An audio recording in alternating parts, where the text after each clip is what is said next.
So you're going to cry there. Now your time it's going to live on Ghana Talks Radio. Last Friday, yeah, you rap. We dey talk about entertainment. We dey talk about music business. So join me this Monday, Friday, BR Live on Ghana Talks Radio. Don't forget, so we follow all the social media platforms there. Ghana Talks Radio and Ko Intakra. Me so me page in the so Ko Intakra. Now listen, a be fire, a be wojab our Ghana Talks Radio. Don't forget, so be download the app in the Play Store and the App Store. Come here. Your time it's Ko Intakra Monday and Fridays. Jinamu D Obi Amamiara timing up at 7 p.m. sharp. Yeah, the Jumedi any bro. Hinanie Konya on your guy, on your guy. Wadim. Are you ready to amplify your business or brand's reach and make a meaningful impact in Ghana and beyond? Partner with Ghana Talks Radio today to connect with a diverse audience across Ghana and beyond.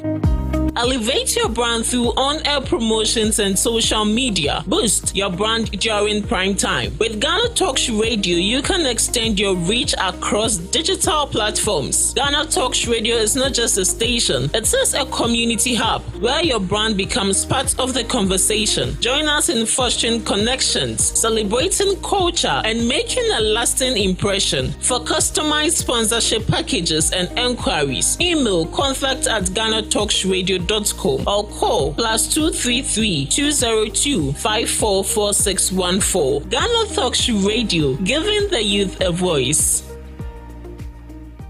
What do you want for breakfast? How do you want your breakfast? English breakfast, French fries. Koko Nikosi, alo komi kesheto. Wache. Well, Gobe is the real deal. Join us on Ghana Talks Radio. Let's serve you a buffet of breakfast. From news headlines review, current affairs to social issues. Entertainment, sports, and all the trending stories live on our mobile app and across all socials from Monday to Friday, 7 a.m. to 10 a.m. With me, Pakwesi Omare, Regina Bless, Deborah Adoso, and I am Esinal Fiagbedu. This is Ghana Talks Breakfast Show. This is Ghana Talks Breakfast Show, your morning companion.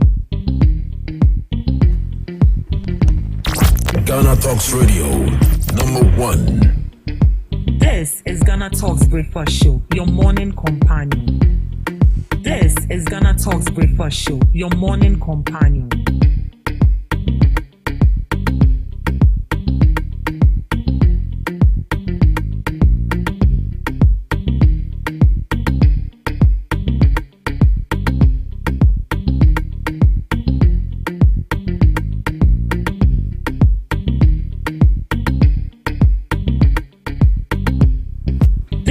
Ghana Talks Breakfast Show, your morning companion. This is Ghana Talks Breakfast Show, your morning companion. Good morning, lovely listeners of Ghana Talks Radio, and good morning to you, everyone.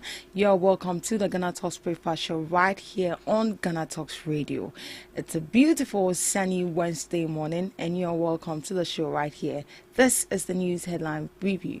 Here we bring you all the latest headlines making waves in the news, from business to politics, from sports to entertainment. We got you covered with the most relevant stories and informed perspectives on issues that matter to you every morning right here on the show. I am your host, Ruth Esenam Fiagbedu, and joining me this morning is the beautiful Miss Debbie Adoso and Miss Regina Bless. Good morning, ladies. Good morning. How are you doing, Miss Debbie? The grace is always sufficient. Oh, we bless God for that. Miss Regina, still in the makeup mood? How are you? Fine. You're looking pretty. Thanks. Is this Mentos or Blue Band? I don't know. You don't know. Happy new month. Yeah, today is 1st October. Yeah. Happy new month to you all. Alright, so let's dive into our major news items for this morning. Global Info Analytics poll shows weak support for Bani Champo and Yao Iduchum in NPP flag bearer race. A new survey by Global Info Analytics suggests that two former ministers, Dr. Bani Champo and Dr. Yao Osei Iduchum, are facing serious challenges in their bid to lead the New Patriotic Party in the 2028 elections. The poll shows that most Ghanaians, as well as NPP delegates, prefer either former Vice President Dr. Mahmoud Bawumia or Senate Central MP Kennedy Japan. Among the general public, 57% chose Bawumia, 29% went for Kennedy Japan, while only 5% supported Dr. Educhum and 4% went for Dr. Brian Echampo. The situation was similar among NPP delegates. Bawumia led with 47%, Kennedy Japan followed with 17%, while Echampo and Educhum managed just 3% and 1% respectively. After 30%, about 30% of delegates are still undecided. Regional breakdowns in swing areas like Greater Accra, Central and Western regions also showed weak numbers for the two former ministers. Both polled only 4% in those regions, compared to Bawumia's 57% and Kennedy's 32%. The findings suggest that Brian Echampo and Yao Educhum have an uphill task if they want to become strong contenders in the NPP's flag bearer race for the 2028 election. And that was coming from Global Info Analytics. And we all know who that person is, Musa Dankwa. And yeah, this is the research he has brought on board. And this is the report that these two former MPs, two former ministers, are struggling to attain the height of becoming the flag bearer, presidential flag bearer for the 2028 election for the NPP. And if they want to get to that top, they will have to do a lot of working before they get there. Well, Ms. Debbie, were you surprised about the support for both Brian Echampo and Yao Educhum? I'm not that surprised. Looking at these two personalities, I'm not surprised, and I think as a citizen, you don't really need a survey to tell you that some people standing as aspiring flag bearer, hoping to become a flag bearer for the party, and then maybe in the future become a president of Ghana. They know themselves that they are not going to get it. But then I feel like, as my dad will always tell me, there is no harm in trying. And so they want to try something very new. It's not new. It's not surprising. When we take each of the candidates, there is something about them we can actually say. If you take someone like Kennedy Japan, you know what Kennedy Japan has done. If you take Bawumia, we can tell something about Bawumia. I'm not belittling Educhum and the second person is who? Brian Echampo and Educhum. Educhum was the former Minister of Education. He was good, he did his work, but then I'm not sure he's going to make it when it has to do with him being elected as flag bearer. Not now, maybe in the future. But for this particular race they are ongoing to pick someone for 2028, I'm not sure he will not get it. He will not get it. Then when we take Brian Echampo for instance, he will also not get it, because we've seen what he has done. And for Brian Echampo, when he is being chosen and he becomes a president, and it means he's going to sell everybody in this country, including myself. He's going to sell all state properties and still sell us. So this race is actually between Kennedy Japan and Bawumia. But do you think this survey is actually reflecting the mood on the ground as it stands now? Well, that's their survey. You cannot really trust delegates, and sometimes you bring out a survey, it's not necessarily or does not necessarily means that it's going to happen on ground. It's a 50-50. Well, you might actually get the correct figures, and then when the election comes on, but sometimes to know, because delegates can change their mind at any time. But you see, as it stands now, dear, the fight is between these two people I've mentioned, Kennedy Japan and Bawumia. Either so, if Bawumia wins as the flag bearer for the MPP, I wouldn't be surprised. If Kennedy Japan wins as a flag bearer for MPP, I wouldn't be surprised as well.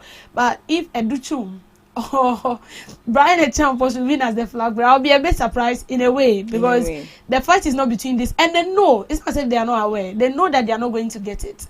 They know it. Well, as we read, they said if they really want to get there, they can put in more. What shows they're not putting in much effort? Much effort. For me, I feel everyone get is there. putting in much effort because all this flag bearer has a spokesperson. They have people they are working with. They have a committee they are working with, and these people are on grounds working on their behalves. If you go today, go to other platforms and see. If you don't see a communication team person for Kennedy Japan, you see for Baumia, or you see for Brian, or you see for the other Japan, and then you also see for Educhum. For him, it's like we are not even hearing of him at all. Well, Kobna Japan. Hey, who told you? Oh, Go really? to platforms like UTV, and then you see people there talking for him, Rooting for him. But looking at him too, do you think there's a probability he might? Well, there is a probability because also looking at his track record in the party. He has done something for himself. But then if you look at the MPP party right now as it stands, sincerely speaking, it is between Kennedy Japan and Baumia. Well, the survey is saying that they should do something. I don't see it to be as if they are not doing anything. They're actually doing their best. If you're going for a contest, even SRC, you don't sleep. You work. Yeah, you work. You can't sleep till the election is over, and then you know whether you've lost or you've won. That is when you can sleep. But as it stands, no one is sleeping. They are all working. But it's because Educhum and the other people do not really have a name. I'm not saying they are not known, but they don't really have a name when it has to do with like internal politics. You know, those times they're working for people. In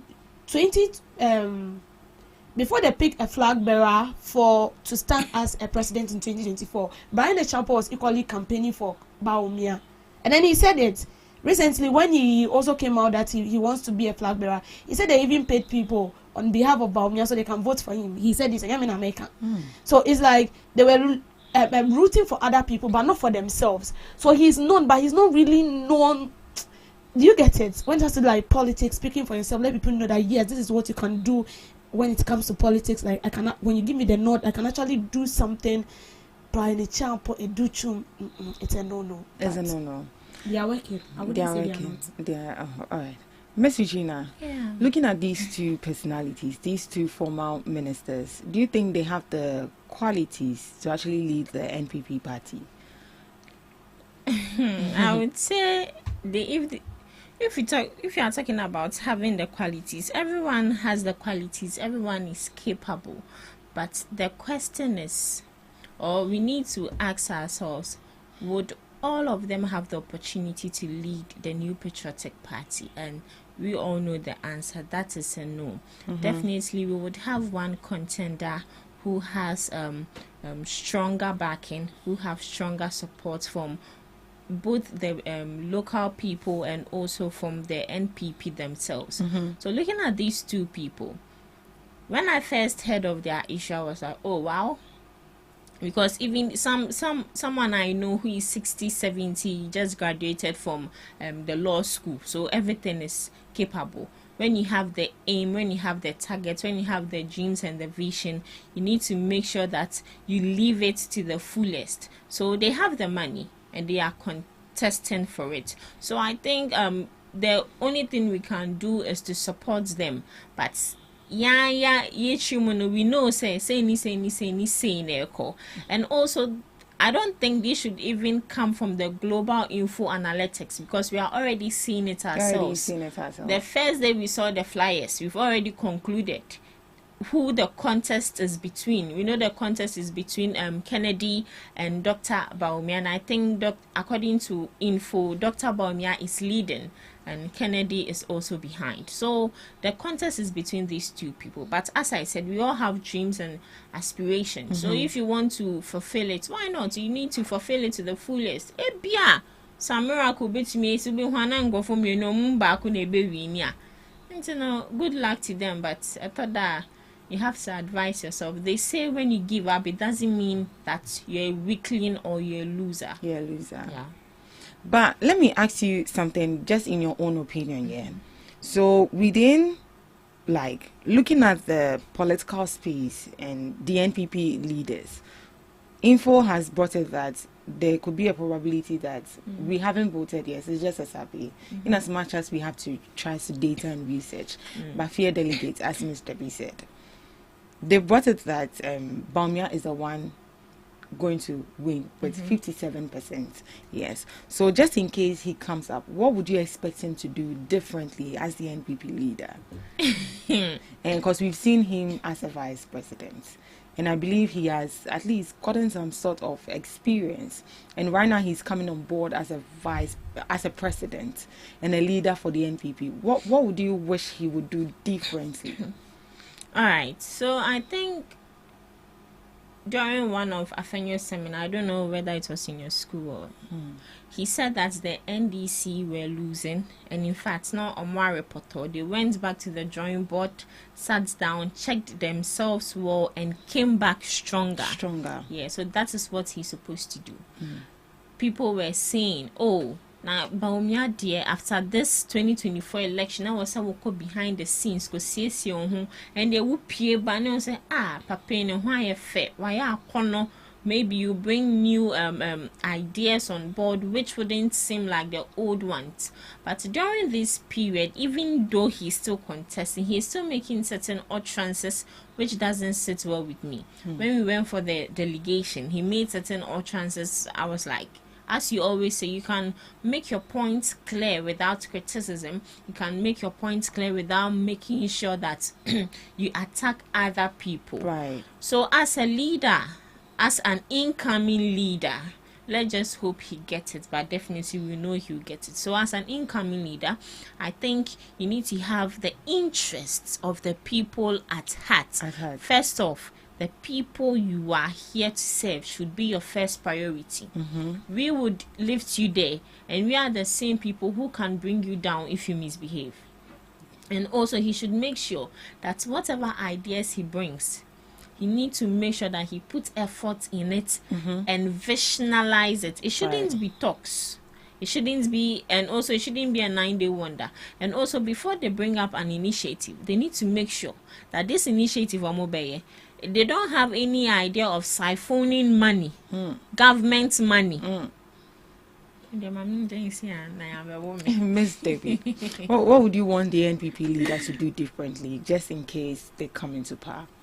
Differently. They themselves said they don't have anything different to do. Oh, they said that? Yes. Who said that? Do you know the person who said that? Yes, Baumia said it. He said they don't have anything different to do. So it equally means that what they have to do is what they are already doing. But you see, the NPP as it stands now, I feel like everyone knows their tactics. Like everyone know what they can bring on board. We've experienced and over-experienced them. And then we really know what they are capable of doing and what they can do. So I feel like at this very moment, you need to relax. You know, sometimes you get to a point in life where you feel like you just have to relax, think about yourself, outline certain things you feel like you've achieved, and then outline certain things you feel like you're backdropping, and then you put things in order. So I feel like right now, MPP coming back into power, definitely they'll come back to power because they will come, but not now, but they will come. But then I feel like you should go back, relax, okay? Not just relaxing, but learning. Relax and learn. Exactly. So I'm not saying that this current administration is good because they also have their flaws. Let's take President Mahama for instance. He came into power. That was in 2016, right? He was in power. The second coming of President Mahama, compare the two, you can actually see a vast difference between when he came into power for the first time and then when he's in power now. When President Mahama went into opposition, I've never heard him talk. I don't know whether you did. The only thing I saw was his tweet, and that was all. I've never heard him talk. And when he came back stronger. He came back stronger. And that was actually what I was expecting the NPP to do. I've never heard, if you see President Mahama coming out to talk, but then it is on a development something, media for maybe engagement or something, because you're a leader in the country, your contributions also count. That is the only time you hear this man talk. I have not for once, and I've not even seen him shifting blaming on other people. No, this man was quiet, and then I feel like when he was silent, he was just taking things. He was working behind the scene. Okay, fine, we did wrong. What are these people doing right? What are they doing wrong? So that when I come, I will correct it. I feel like that is what he was doing. And you see, like joke, this one came and then like boom. And then today, when you go on social media, listen to comment people are like the comments people are giving under him, and then you could see that there is a vast difference. I feel like the NPP, they know the right thing and they don't want to do it. They just don't want to do it because this is the time you're supposed to keep quiet. People are saying that press conference on the Dawson. Okay, fine, it's a press conference on the Dawson. Then let's keep quiet. It doesn't mean that we are not going to share our thoughts on national interest, but we should minimize it. We should find our mistakes and correct it. They cannot do that without unity. And we all know unity is already not in the party. The party is already divided. So with the MPP coming back into power and what they have to do, I feel like they should sit back, do their homework very well. You can't tell me that you went into opposition because of someone's carelessness. No, you can't blame someone. So sometimes we end up blaming people for our own failure. But no, it's you. You know yourself better than I do. So sit down, assess yourself. If you feel like what you are doing is the right thing, continue. But if you feel like what you are doing is not the right thing, then you correct yourself. And that is exactly what we want the MPP to do. If only God will give them the chance to come back into power. Let's be hopeful. Let's be hopeful. All right, so moving on to our next news item. Yeah, we have Educhum here again. So political leadership must uplift humanity, not amassing wealth.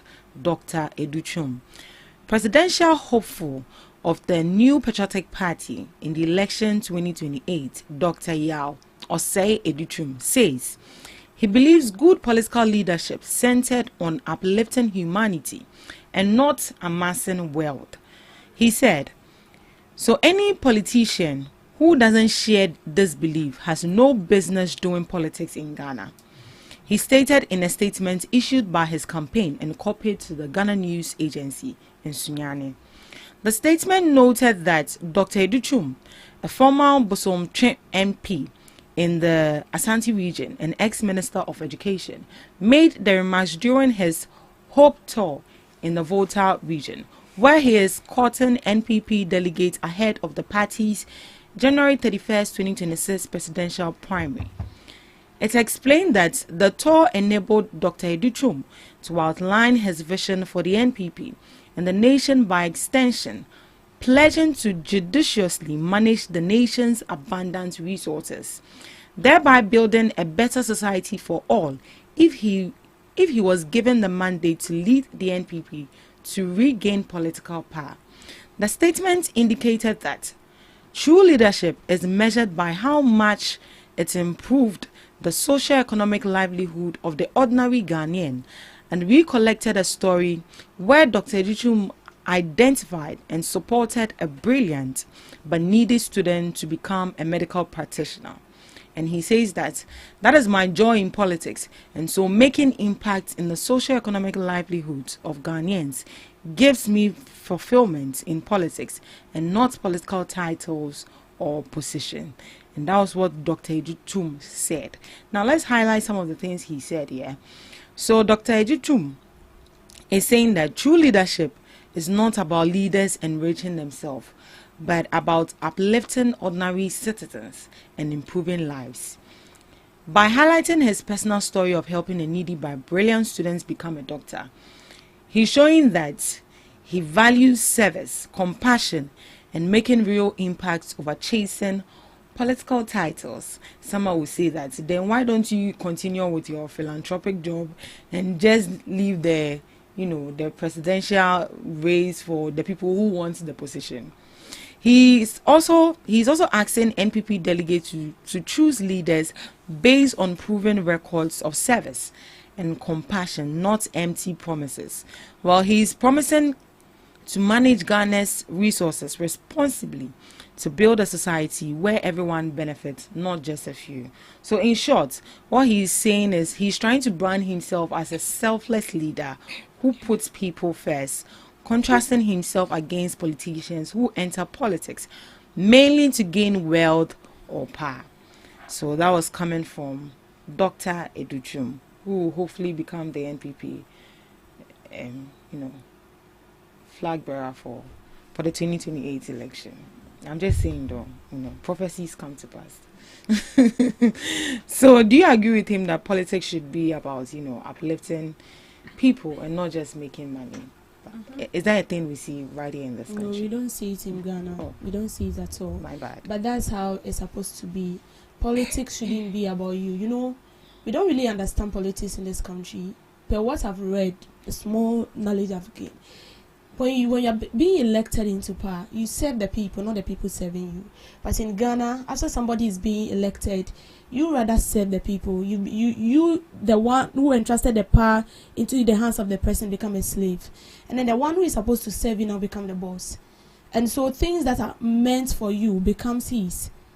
When I give power into you, you are supposed to manage my affairs and then ensure that I have a good life and ensure that everything about me is good. I feel so comfortable. But no, politicians immediately they gain power, mass wealth for themselves. They don't even care that it has the expense of the taxpayer, and then they end up imposing taxes on you to pay by force, nuisance taxes that makes no sense, and then you don't even see it. You don't see it on ground. So we pay tax every day, but our roads are bad. We pay taxes every day, but then we don't have good hospitals. We have hospitals, but they are lacking the needed equipment to work.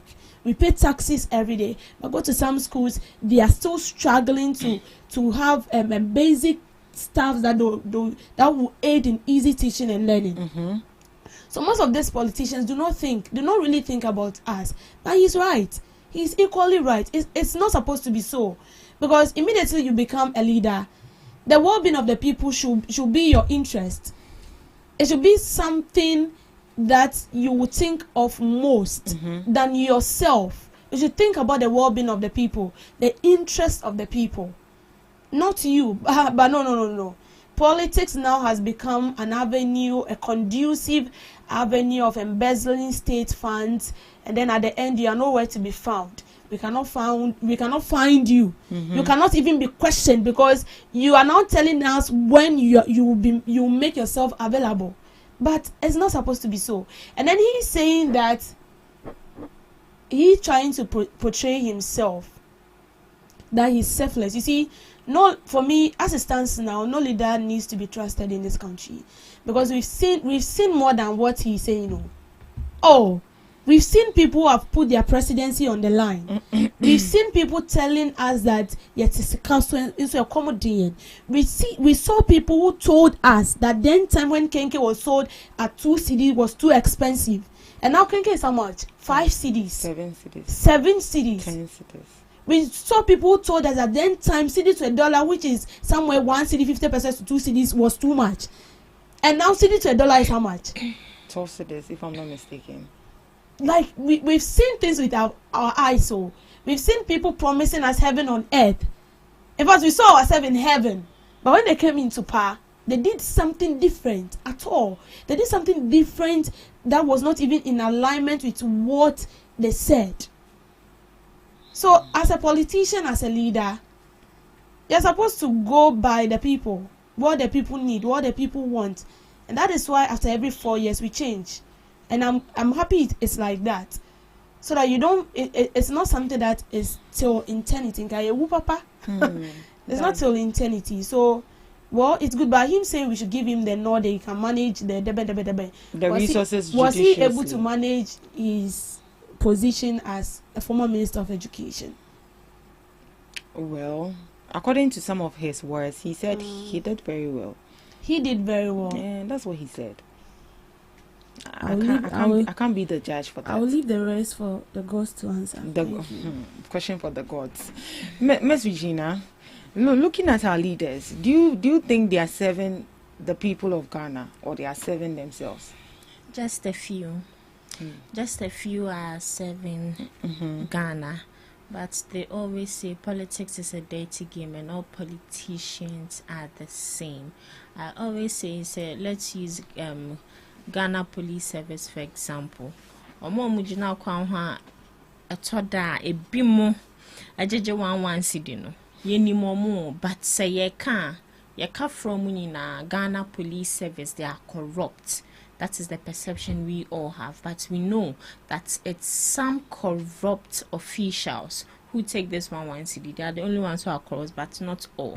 So in the politicians now, yeah, the best from they are all corrupt. But I would say that some people are genuine, some people are really working, some people are not corrupt. Looking at Ghana, our political space, I would say our political space is a rotten space. Yes, it's a very rotten space. Let me put it that way. Because everyone who comes with the intention of amassing wealth, and we can't change that fact, because they've proven to us that they are only interested in the money. Right. They are not interested in the people. We always say, this is something common we always talk about, that as a leader, you need to have the interest of the people at heart. And the main reason why these people are so bold enough to even exhibit their true character to us is because at the end of the day, these people are not being punished. They're not being punished.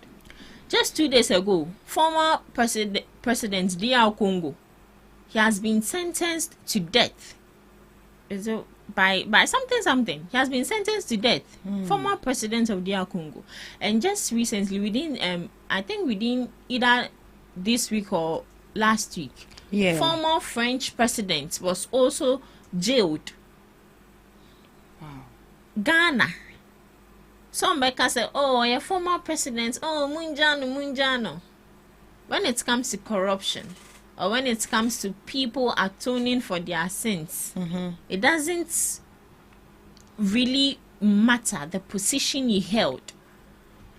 At the end of the day, when God comes, would he say, you were once a president, you were once a king, you were once this? So at the end of the day, judgment would reach everyone, and that is how our political space is supposed to be. We have the special prosecutor, we have the attorney general, we have the oral or mutin and saying, but what are these people really doing? They are not making sure that these people are being caught up with their crimes. At the end of the day, they'll bring say, but we will hear of nothing.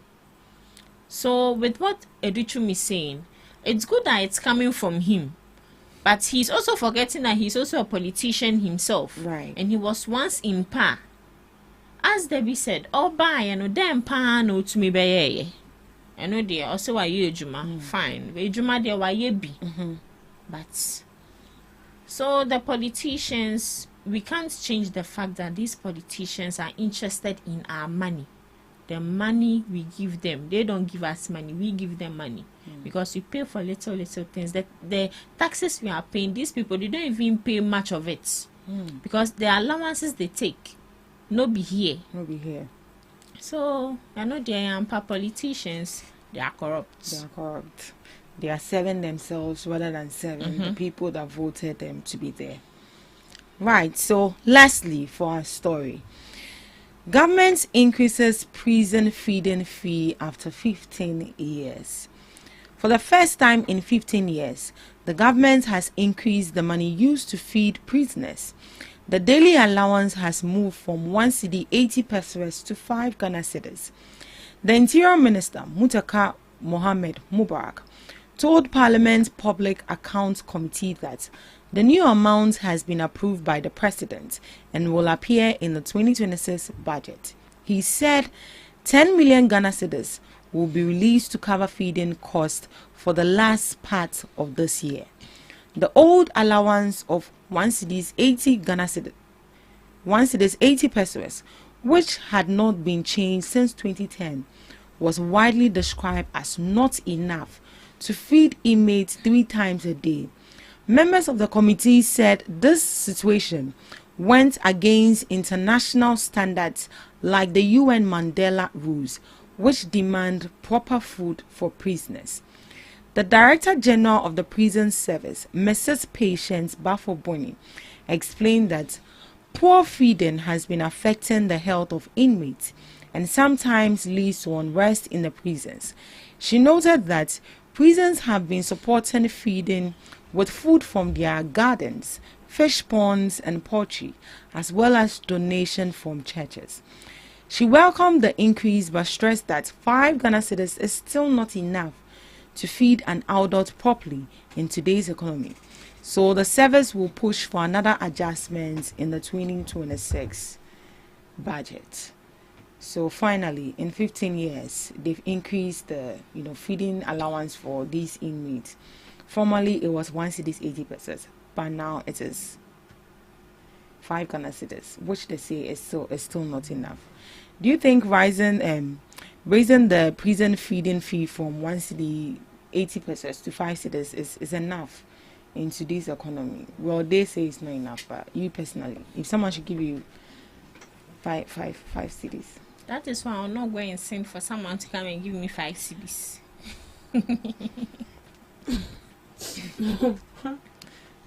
See, the 5 cedis is very less. Let's be honest. When we put our sentiment aside and talk like humans, it's very less. And 5 cedis, what they told them, bro, the 5 cedis can earn some.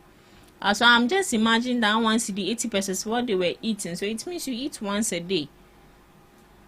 Because 1 cedi 80 pesos won't mean the day on a end the day area, end the day anyway. What's up a cravings? So I won't say yeah.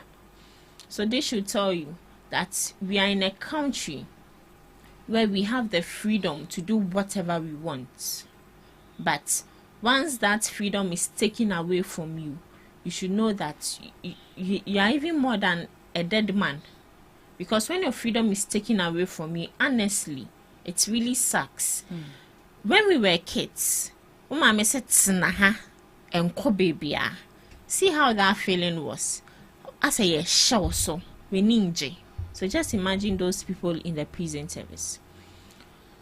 So we're talking about this 5 Ghana cedis, Issa, and I think the government, after 19 years, Charlie.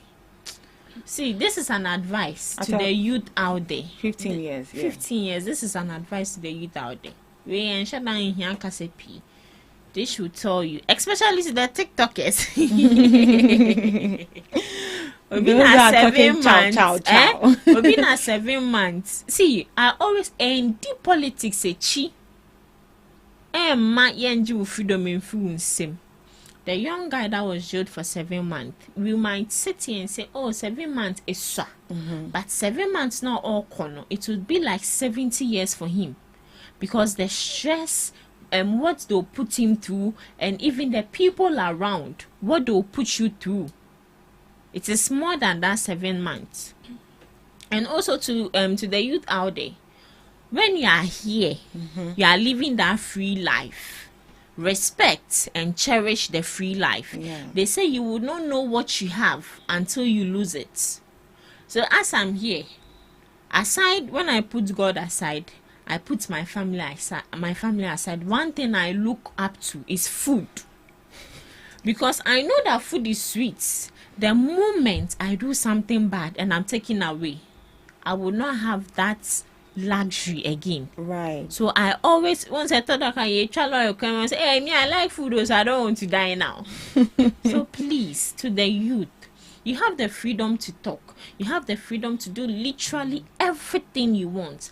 But know that everything comes with a price. Everything comes with the consequences. I believe, say, some of them who are there, some of them, the crimes they've been, they kind of saying, accused of, some of them know nothing about it.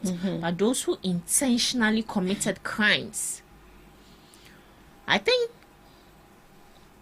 CID, the Ghana Police Service, CID, the woman in charge, I don't know if it's the CID, she always does press briefings anytime they arrest some people.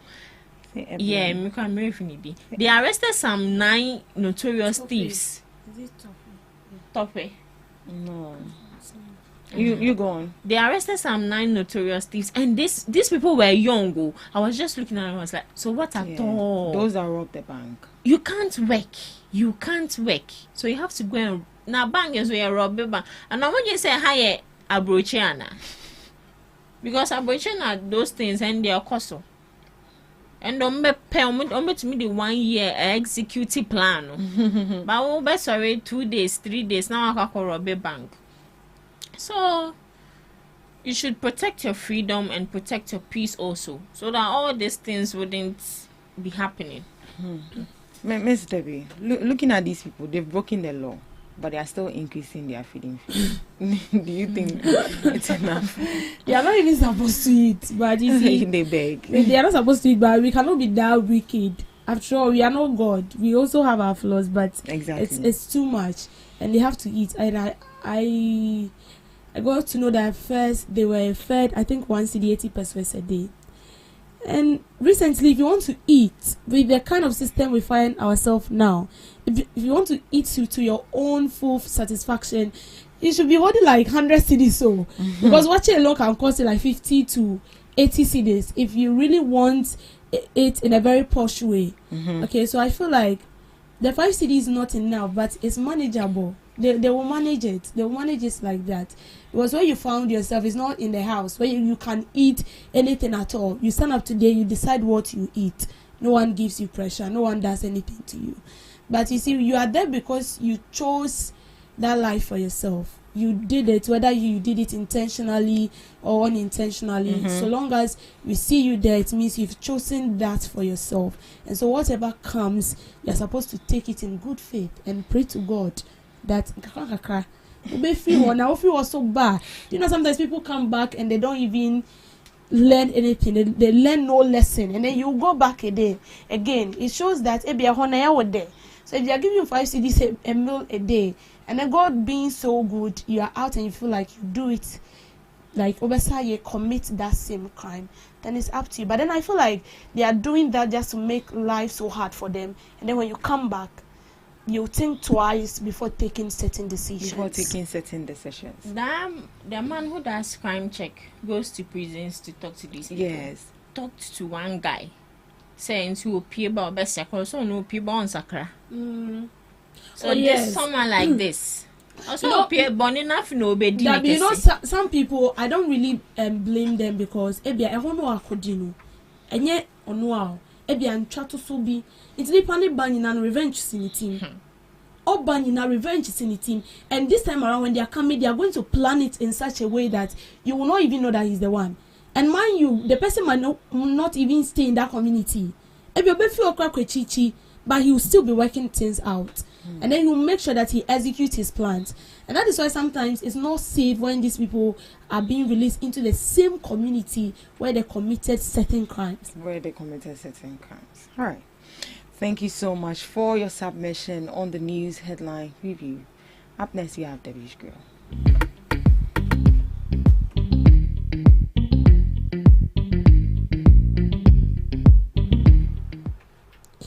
Welcome to Debbie's Grow, where we talk about issues that matters to the state, void of politics, fear or favor. The General Secretary of the New Patriotic Party, Justin Kodia Frimpong, referred the Bonu Regional Chairman of the party, Kwame Bafo, known as Abronye, to its disciplinary committee. In a statement cited by Ghana Web, Justin Kodia indicated that he had petitioned the National Disciplinary Committee of the MPP regarding Abronye's conduct. He accused the MPP Bonu Regional Chairman of engaging in activities that were hurting the party's image, including insulting a senior member of the party, Kennedy Japan, making baseless allegations against him. Mr. Balfour is reported to have publicly insulted Honorable Kennedy Ohini Ejapon, a distinguished member of the party, with derogatory statement, including a claim that even the elephant has more wisdom than Honorable Ejapon. Such remarks are unprintable, defamatory, and damaging to the reputation of Honorable Ejapon and the party at large. The General Secretary also accused him of misrepresenting a finding of a report of the disciplinary committee, which he said amount to the disrespect of the committee. He has purported to disclose and misrepresent content of a disciplinary committee report, alleging that it catalogued various offences attributed to Ohene Ejapon. This is what happens when I'm sorry, but this is what happens when you talk without reasoning. Like you talk, everything you want to talk, everything you want to say something. I mean, when you're that type, you end up saying things that do not make sense, and then you end up putting yourself into trouble. And you also end up exposing secrets about yourself, secrets that are supposed to be yours. Sometimes some secrets you are supposed to die with it. No one is supposed to know. And you end up unveiling secrets of people. You end up even unveiling secrets of a committee you belong to. And that is what is happening to Abronye. Let's not pretend of not knowing Abronye. We all know what Abronye is capable of doing. And we've seen a lot of videos about him talking about people, his own colleagues, and the words he used in referring to them as humans. We even seen some words he even spoke against the sitting president. And sometimes they say these things boldly, and then they tell you cannot do anything to them. And it goes to a time people feel like the party was actually behind him, because they were not doing anything. And now it feels like it's hitting back at them, and so they have to react. They have to do something. So Abronye has been referred to the disciplinary committee for interrogation. He stated certain things that need to be investigated. And this morning I saw a statement where he has agreed, but then he wanted it to be on camera. You know, there is this proverb in Akan that states that if a blind man is throwing a stone against you, then it means that he's standing on a solid foundation. Because a blind man cannot tell you that I'll stone you. You can't see, so where are you going to get a stone? So if you are telling me that you want this to be on camera, you want the whole world to see for you to back your claims, then it means that he might have something. He must have something fishy about the party of Kennedy Japan, and he wants to disclose. But you see, one thing I want us to focus on is that as a leader, whether in public institution, whether in politics, whether in state institution, wherever you find yourself as a leader, the way you conduct yourself, the way you carry yourself, the way you communicate is key. It's key as to whether people will follow you, people will listen to you, or people will even have you as a role model. Trust me. You might say, oh, me come my dream, me minti obiao. Me you chemo be from any metrichi form. Yes, we have people like that. But trust me, you might end up destroying your own reputation. And that is what Abronye is doing. He feels like, yes, I can talk. And you know what is funny? You say those things and people don't mind, and then you feel like they are not minding you because they feel like whatever you say from there doesn't make sense anymore. And then they see you to be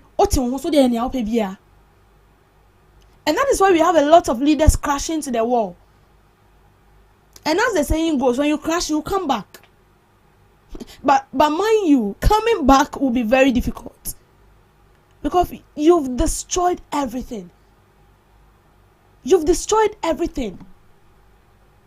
Now, I'm not trying to divert the issue, but who has ever thought that Kennedy Japan will come out one day and then be like, I want to contest as a flag bearer, like I want to be the president of the country?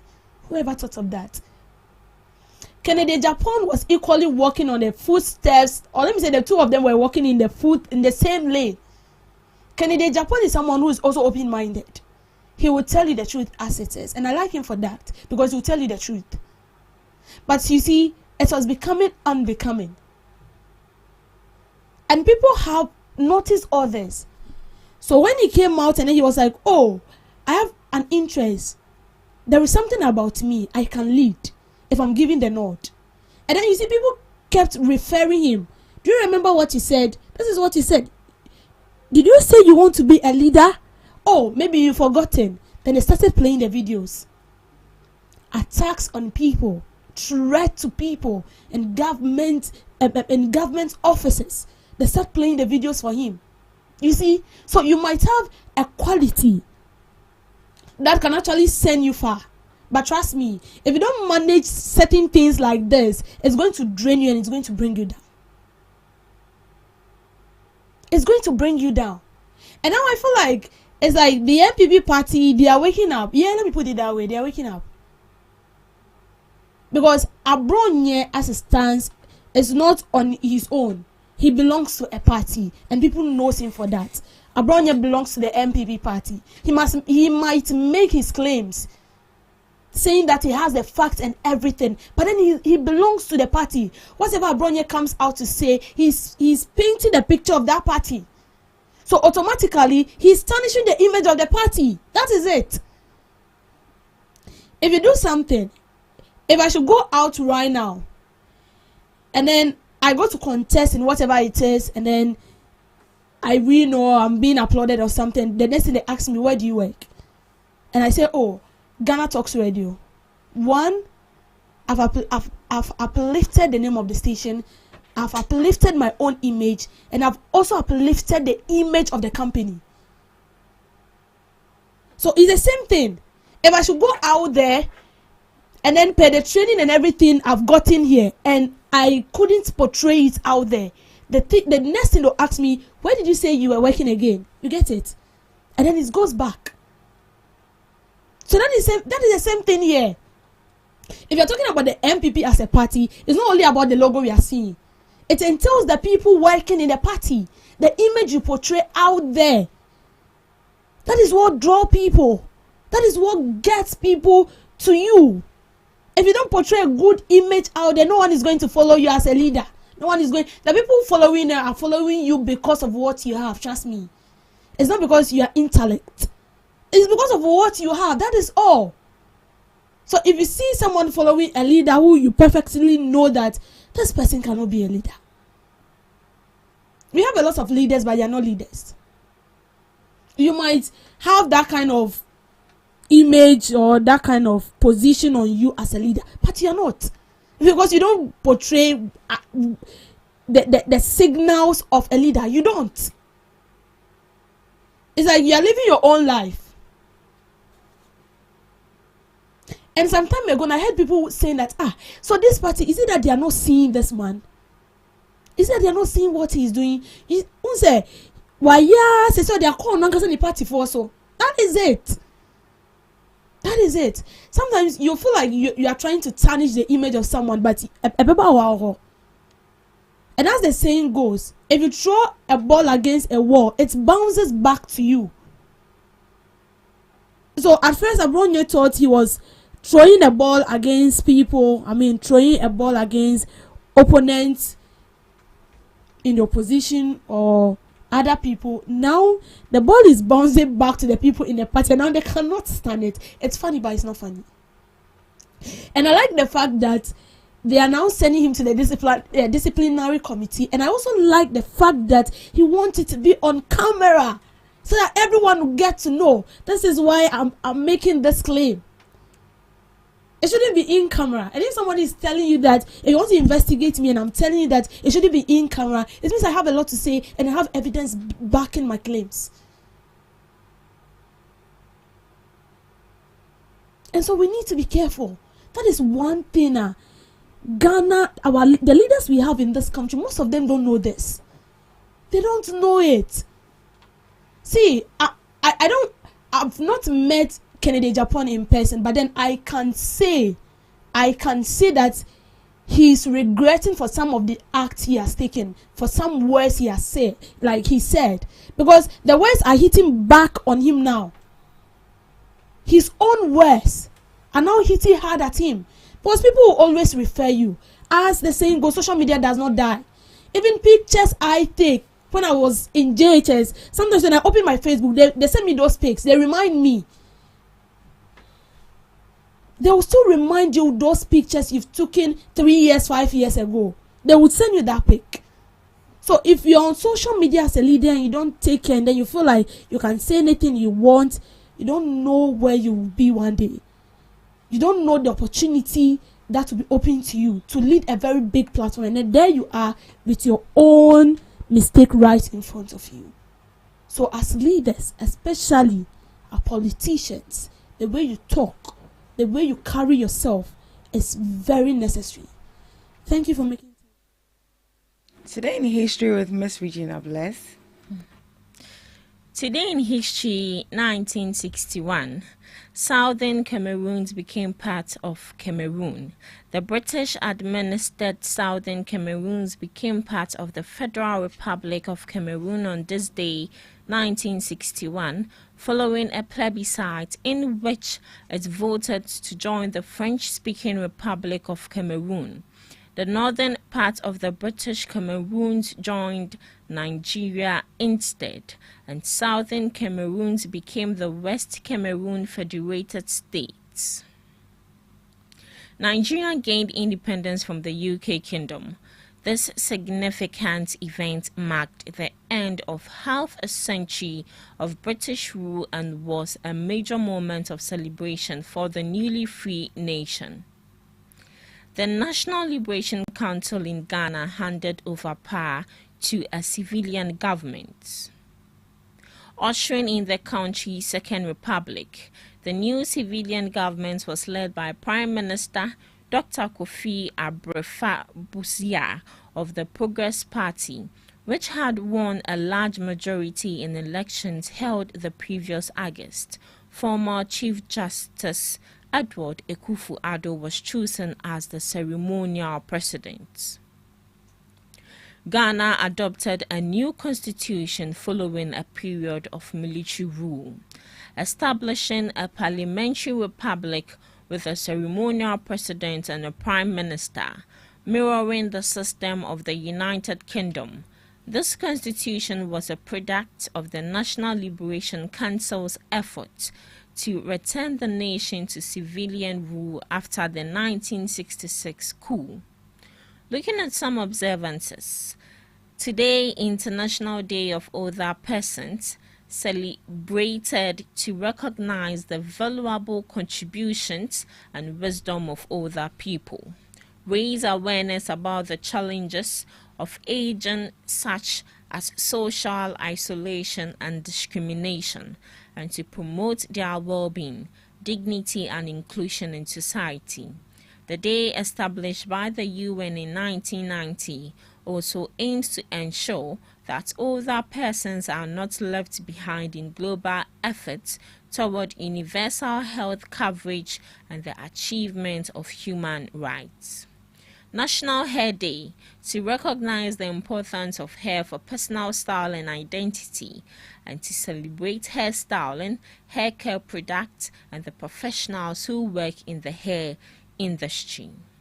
International Walk to School Day, event celebrating walking and biking to school, promoting physical activity, safe route, and community connection.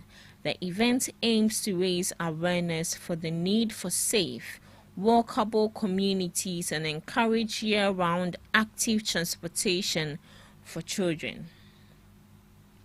Lastly, International Music Day, to promote the arts of music across society, encourage cultural exchange and friendship, and celebrate music's ability to unite people and promote peace.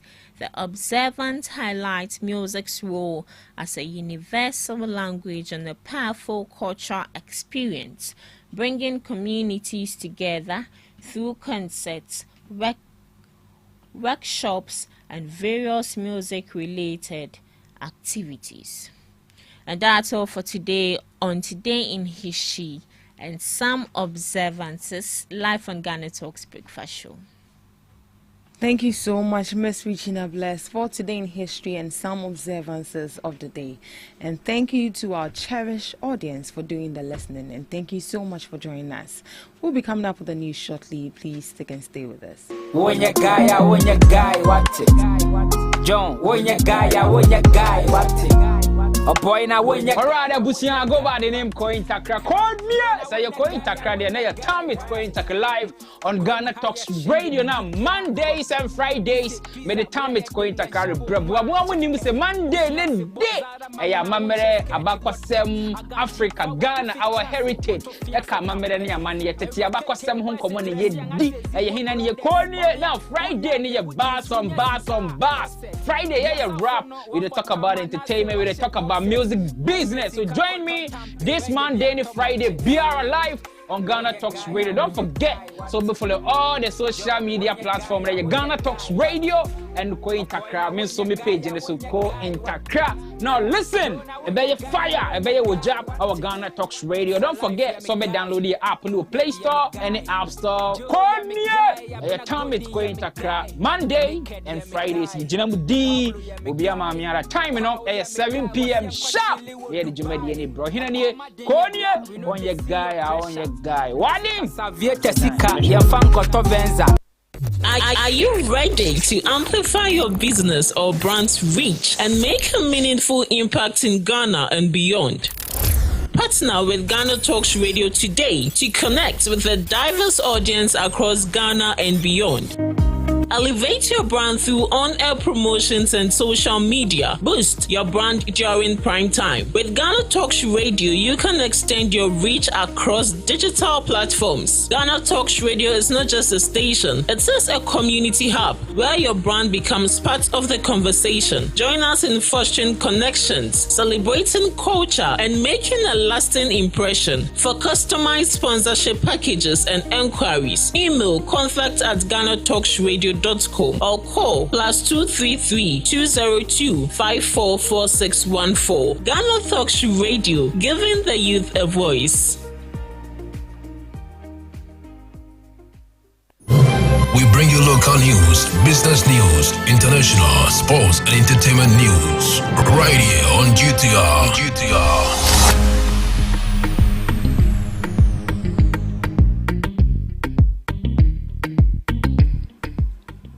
Welcome to the morning news broadcast on Ghana Talks Radio. Coming up, government to clear unpaid salaries for teachers.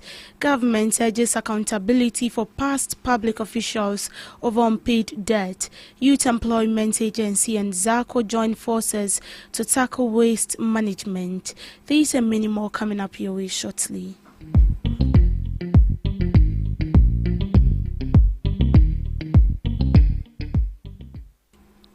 Minister of Education Haruna Idrisu has announced plans to submit a joint cabinet memorandum with the Ministry of Finance to address unpaid salaries of newly recruited team teachers. The memorandum aims to secure urgent approval for the payment of arrears for 6,700 teachers whose recruitment clearance expired in December 2024. Approximately 53,000 teachers from the Ghana Education Service and Technical are expected to benefit from the payment. This was after a group of teacher employees staged a protest against what they describe as detrimental. I'm here supported by the Chief Director and the Head of Policy and some of my colleagues from the Ministry of Education. And I'm here to receive your humble petition and to assure you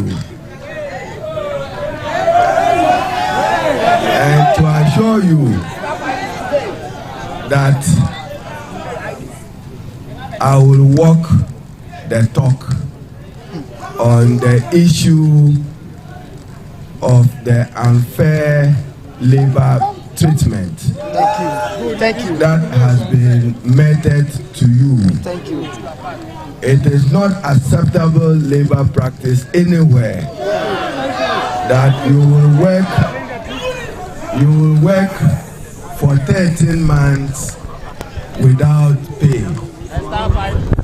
But understandably, I ordinarily could simply have said that I don't control the pairs by way of releases.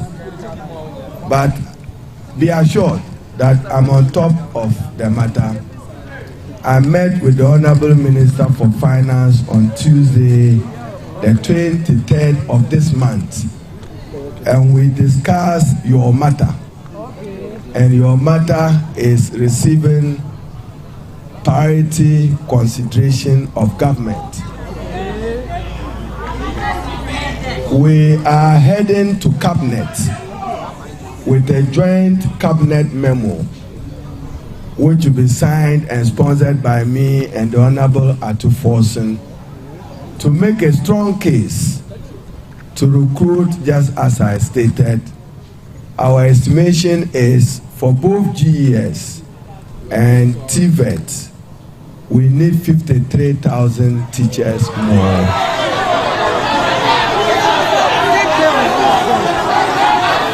I'm talking of the generality,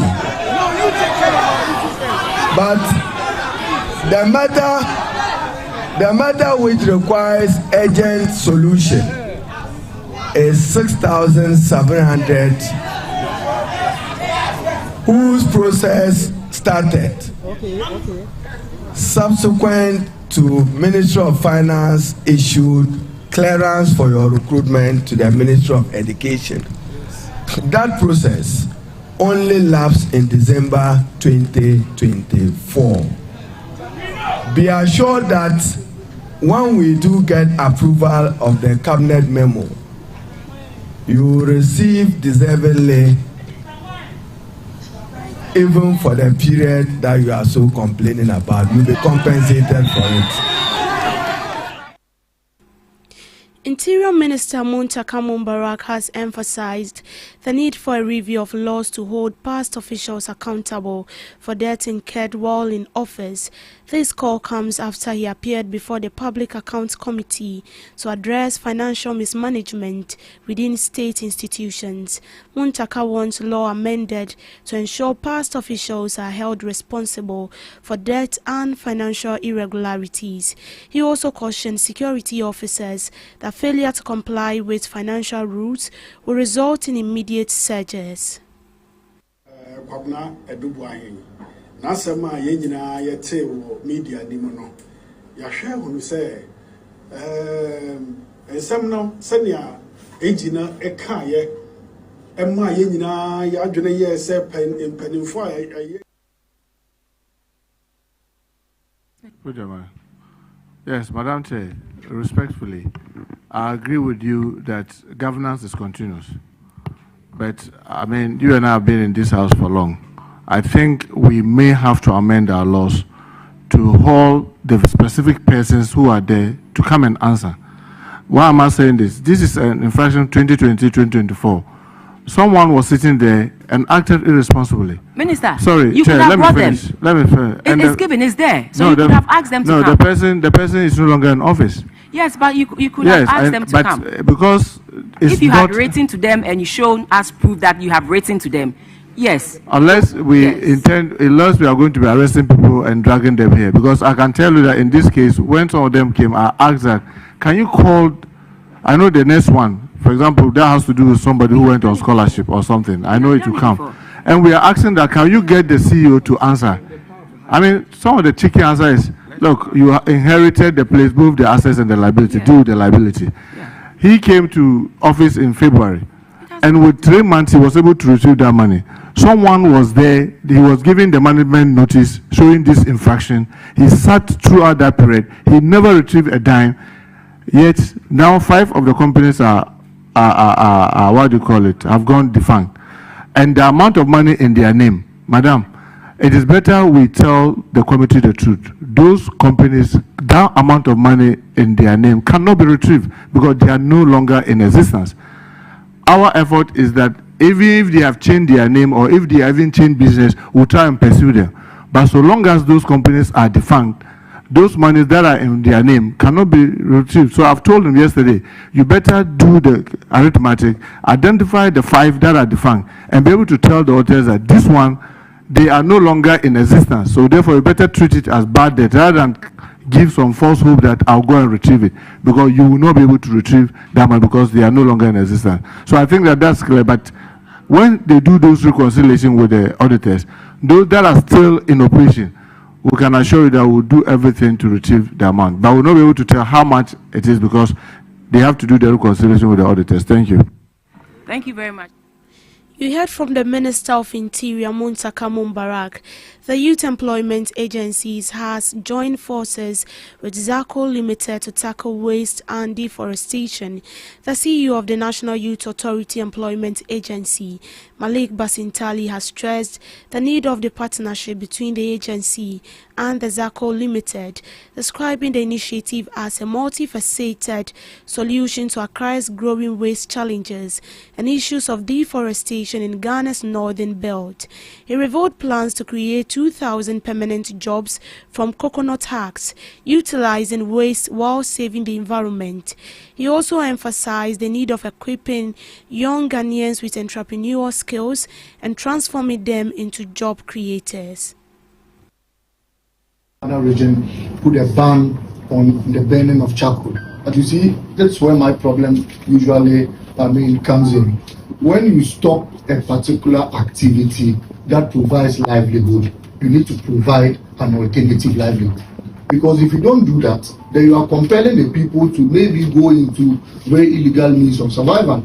So the chiefs put a ban on the felling of trees, they put a ban on the burning of charcoal, but we fail to provide an alternative to even we, the charcoal consumers. Because whether you like it or not, my banku must be prepared. And once my banku must be prepared, there must be a coal pot. These days, not all women know how to use the gas stove. It means that I need charcoal. The suya man, Baba out there who is supposed to roast our suya for us to enjoy, needs charcoal. He won't use gas because maybe he cannot use gas. Many of you don't even like gas barbecues. You like the charcoal. And so we had to think deep and find alternative ways of producing this same charcoal, but at a safer pace, and also to reduce the spate of deforestation in this country. I remember at the time the president was contemplating us planting some trees that had been tested in South Africa. And they say the trees use about 6 months to grow, and their main purpose in South Africa was to produce charcoal. But we also have coconut husks. Some of you who are science students, you call it the meadow cap, right? The outer layer of the coconut. That's the meadow cap, right? The what? No, not exocap, no. Mesocap, yes. Mesocap, not exocap, mesocap. I still remember my science. The mesocap, yes, that's the husk of it. I mean, we have it loitering around and littering our cities. You go to Kaneshi, now if I transport all of you to Kaneshi, you are likely to find a heap of coconut husks lying there. Who is to convey it? And then when they convey it straight to the bola, to the beach, right? Yes. They go and dump them there. So we thought that, look, let's help His Excellency the President, because once a president speaks, it is incumbent on his appointees to think of how to solve what is dear to him. And that is why ever since we took over office as leaders of the Youth Employment Agency, we have been thinking of how to solve that challenge the president had discovered. And today we have brought finality to it. So we reduce the deforestation in the north, we clean our cities, because every Ghanaian who finds coconut husks out there should pile them up and bring them. Our trainees will buy it and use it to produce charcoal. So this is going to create a lot of indirect jobs. The CEO and founder of ZACO, Sule Abubakar, has expressed hope for the future proposed partnership between the company and the Youth Employment Agency in creating sustainable jobs and providing an eco-friendly energy solution for Ghanaian homes.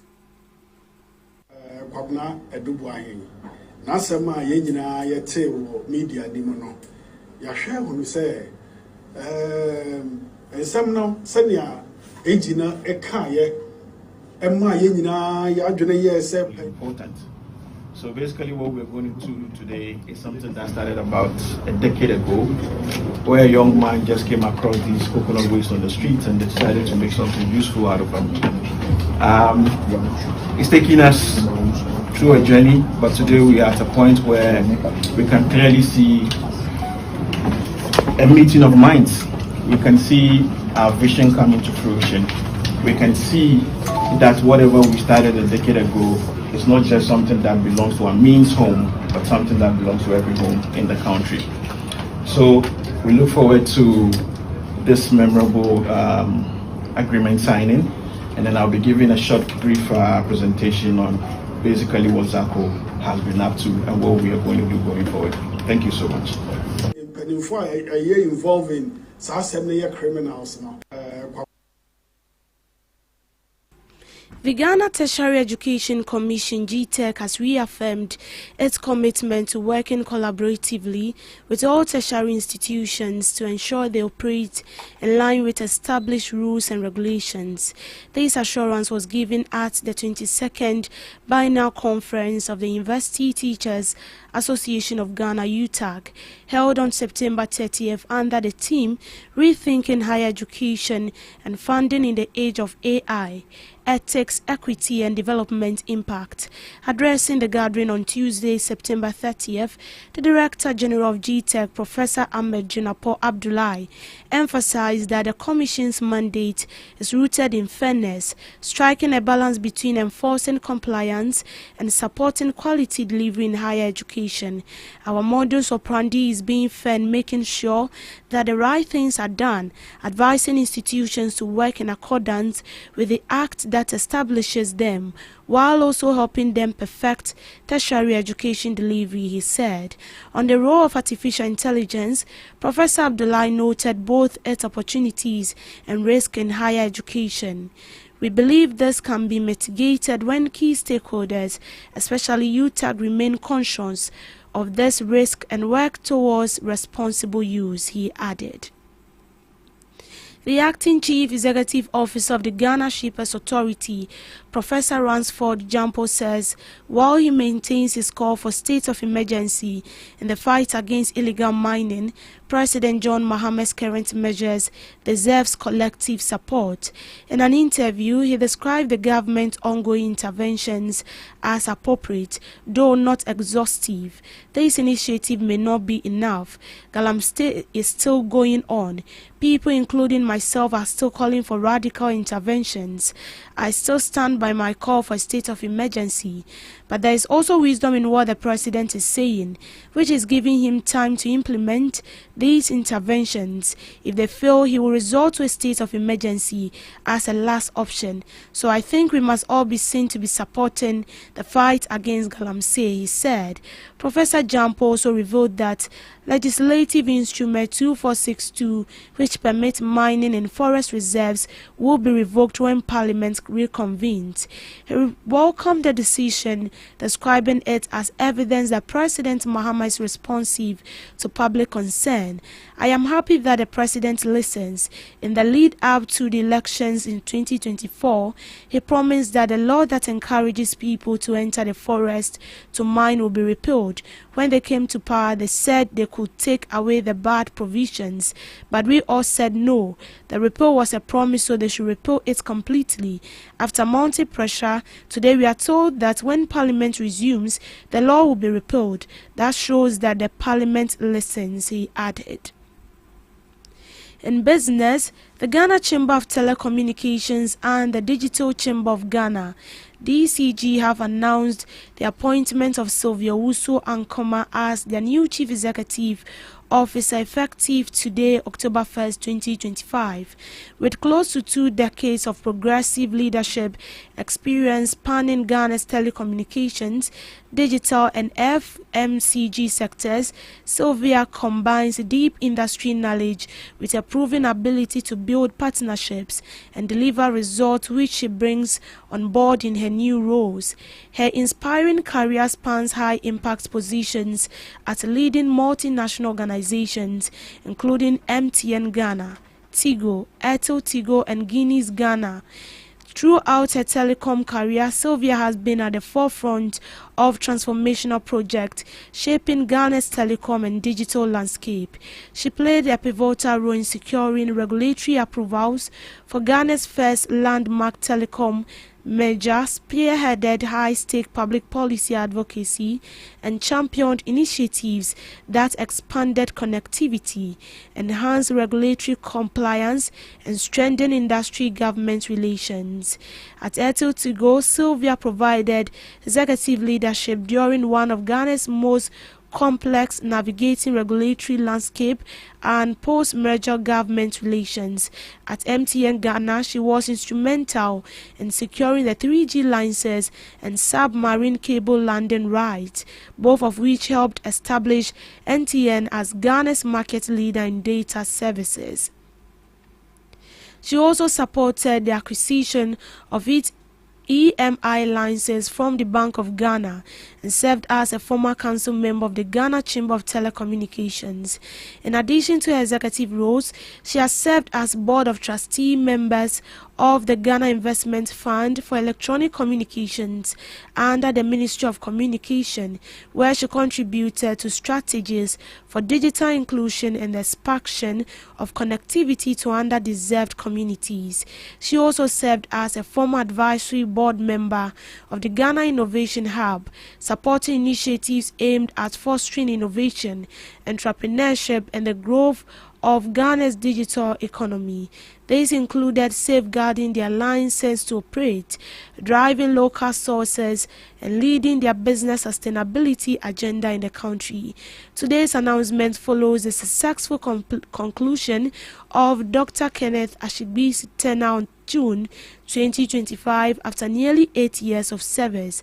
The Council expresses its gratitude for his leadership and contribution, which helped establish strong advocacy platform for the sector and lay the groundwork for digital chamber.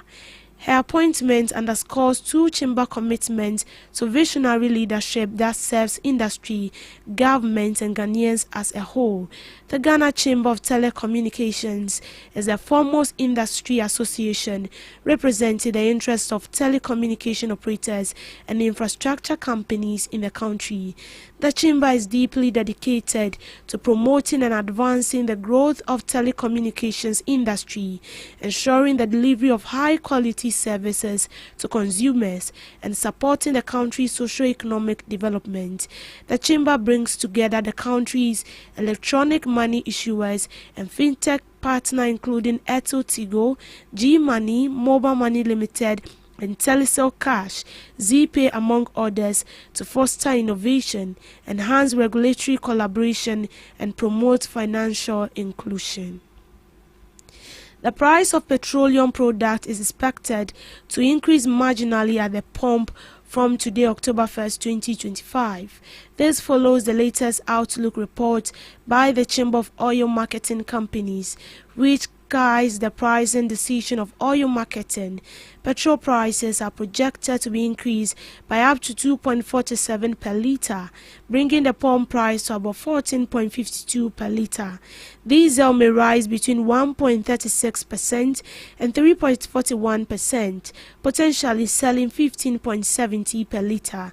Liquefied petroleum gas may also witness an increase of 2.01% to 4.01%. The rise is a result of climbing international product prices and the continued seasonal depreciation of the cedi. Comac noted that the local currency continues to depreciate against the dollar during the period under review.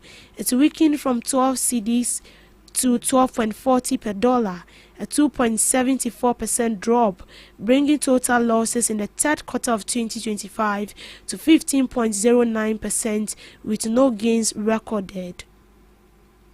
The depreciation, the chamber says, is attributed to limited forex supply, while rising year-end imports place further pressure on the currency in Ghana's import-dependent economy. The Chamber of Oil Marketing Companies also noted crude oil prices dipped, increasing by 1.57% from 67.39 to 68.45 per barrel.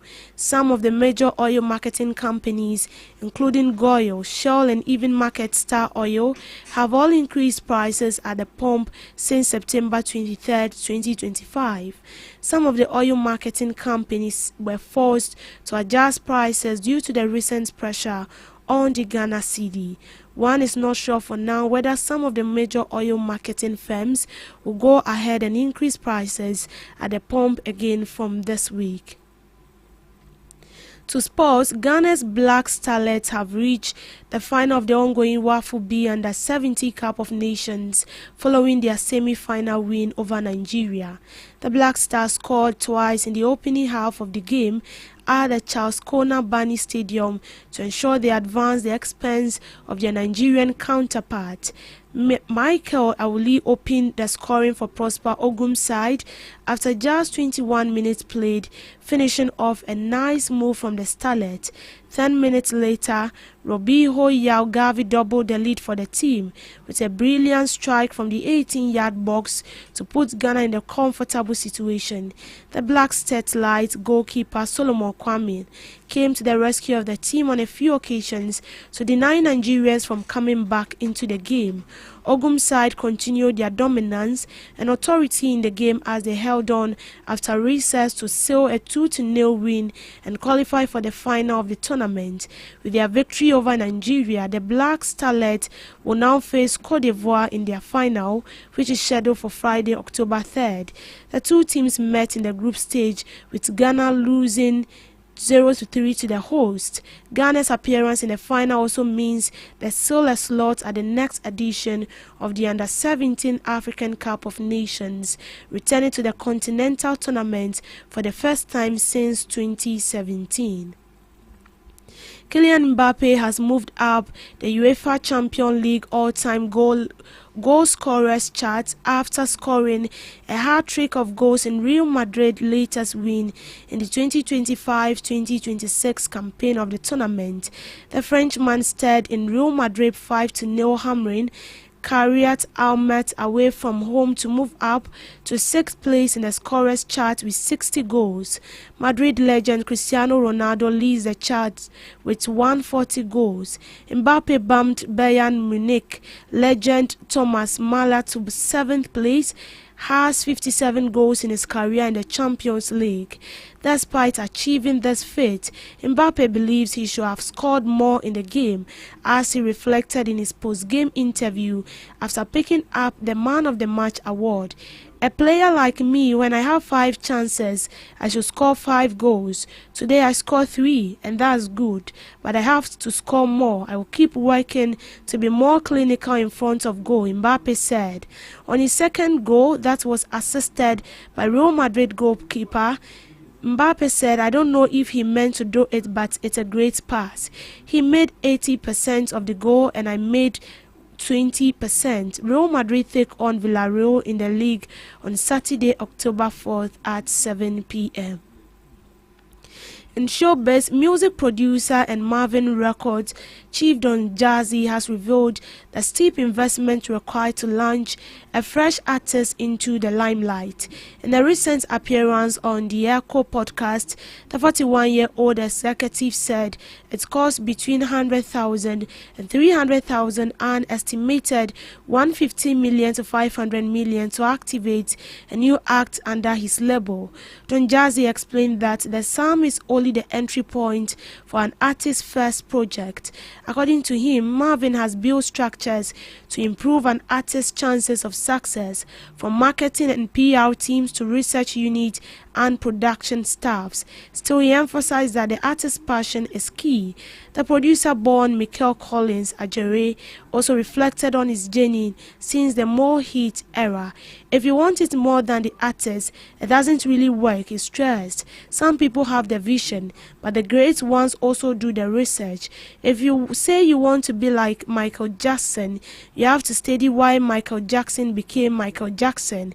After the label dissolved in 2012, he considered leaving the business due to rising costs, but eventually pressed on, leading to the birth of Marvin Records, now home to international stars like Rema and Ira Star.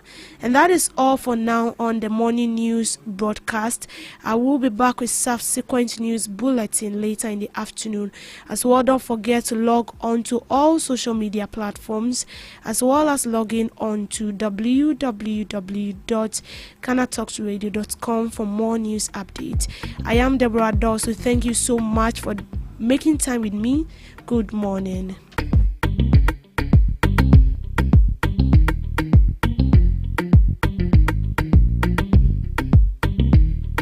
when you guy, what it? John, when you guy, what it?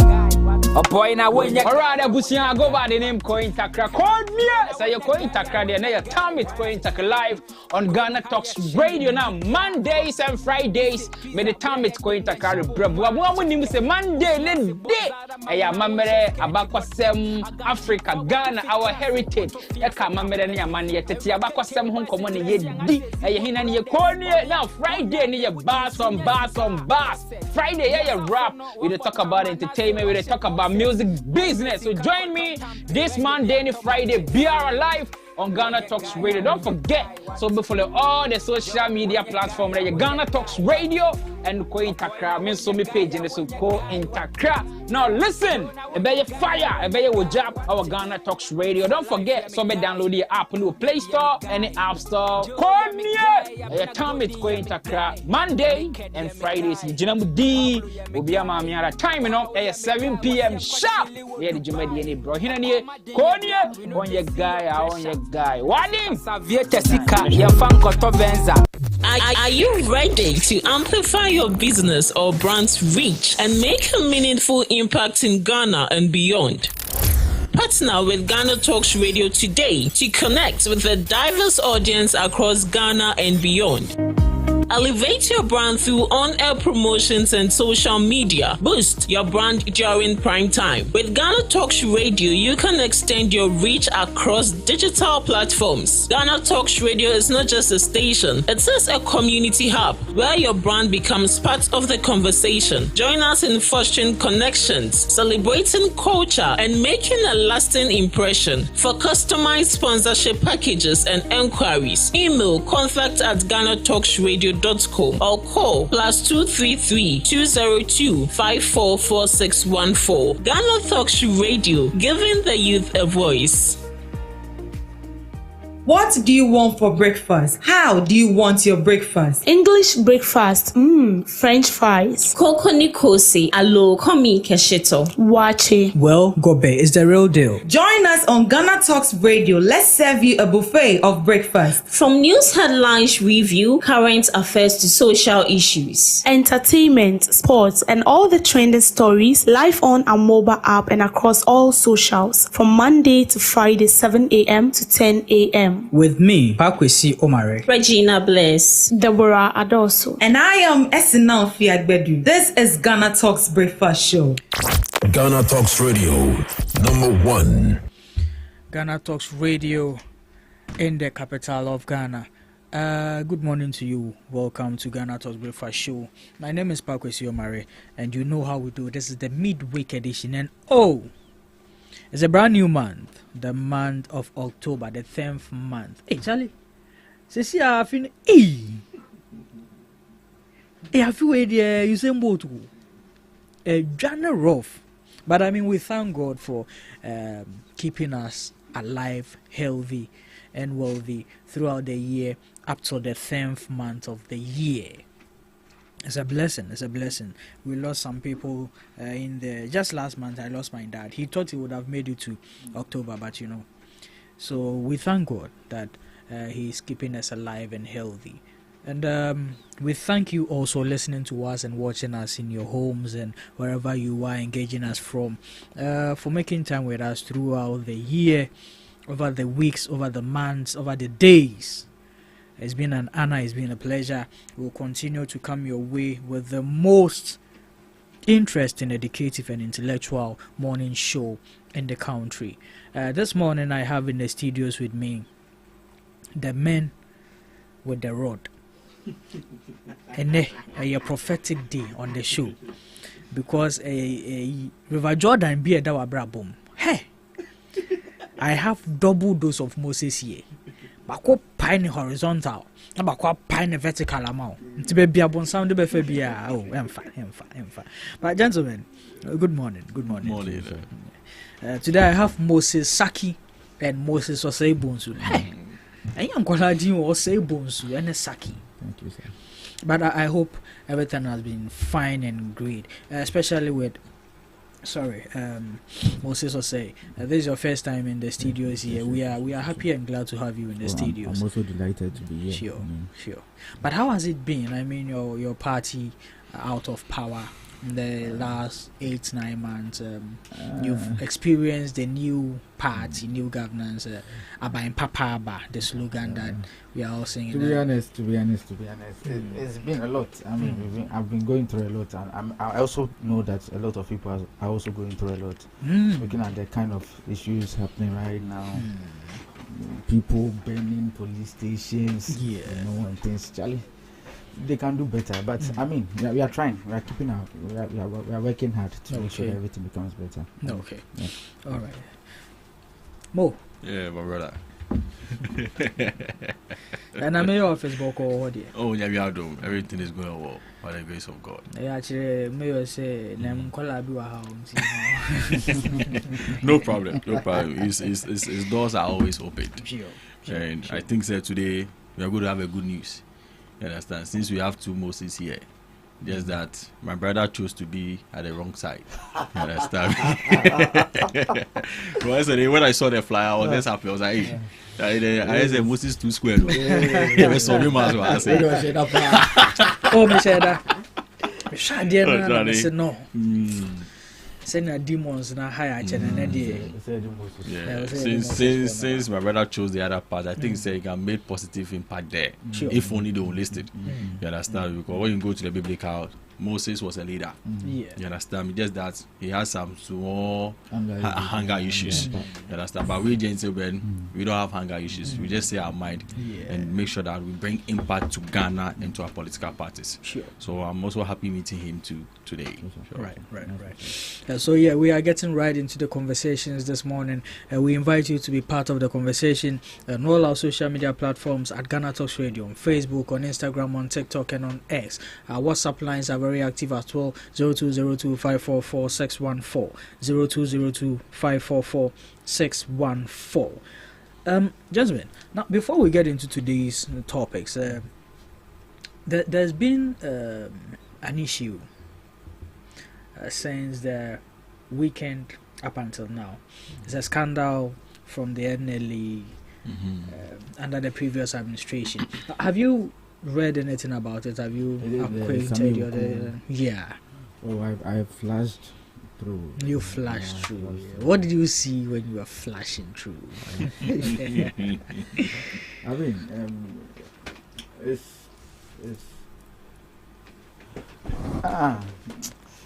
to be honest, since I'm out of government, I'll just say that the harm has already been caused, and what we want to do is that let's focus on building a better Ghana. You get it? Okay. Yes. So, but I would like to reserve my comments. Okay. Now. But I mean, building a better Ghana. One way of building a better Ghana is holding people accountable for the positions we handed over to them and how they handled such positions. Okay. Now, when we look at this entire scandal, we are looking at the NLE Good Cause Foundation. It's a foundation under the NLE that do charitable works for less privileged and less privileged societies. So they go to communities in the villages, they build boreholes for them, they support their education with educational material, sometimes even build a school block for them and all that. And so this is what this appropriated monies are used for. But in the past 8 years, we've come to discover some bizarre way of disbursing these monies. Monies that was meant for the mentally disordered people were given to musicians. Monies that was meant for the visually impaired was given to an MP for his medical. I mean, come on, your party. Honestly speaking, see. I think one man can say something that power is like ice block. When they give it to you, you may never know. Like until it starts. When they give it to you, it starts melting. See, these are instances that have been happening in politics. I mean, a lot of misconceptions and a lot of things happen. Do you get it? But I feel with time, the harm has been caused. We as a political party are going to work harder and make sure that That's why we are now saying we are rebuilding our party. So we are going to sit down and look at the mistakes we did. You did. Then we analyze. Okay. Do you get it? Then we come back stronger. So that's what I can say. But that is to the good of your party. Now, to the good of the Ghanaian people, there's harm that you caused to us, because this is our tax monies. What do you think the government institutions, the police, the AG, and all those, in regards to this particular revelations, what do you think should be done about it? Okay, so what they have to do is that they have to question.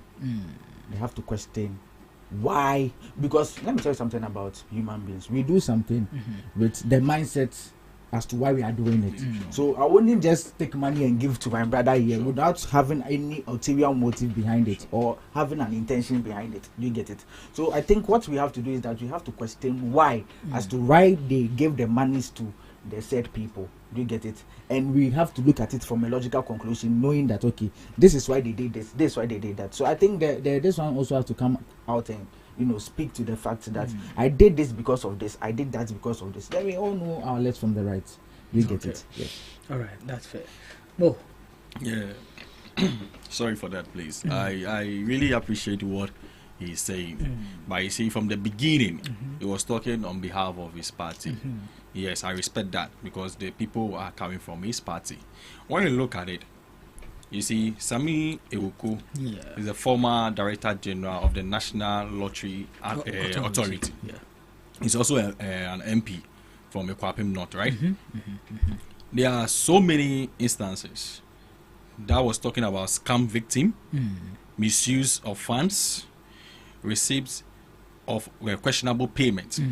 And some of the people that were involved, D Black, Asamajan, Ghana CEO Awards, African Prosperity Network Awards, a lot of things. You see, as you said, NLA also have a portion to play. To play for Ghanaians. When you talk about foundations, building of cheap compounds, astroturfs, helping in health or education, so that in case if there is any society or any constituency which is lacking those amenities, things will be done in the right way.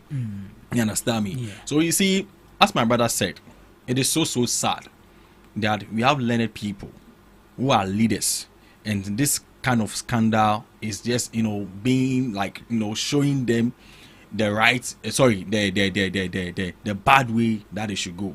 You see, as I said, power normally changes. It's not a property.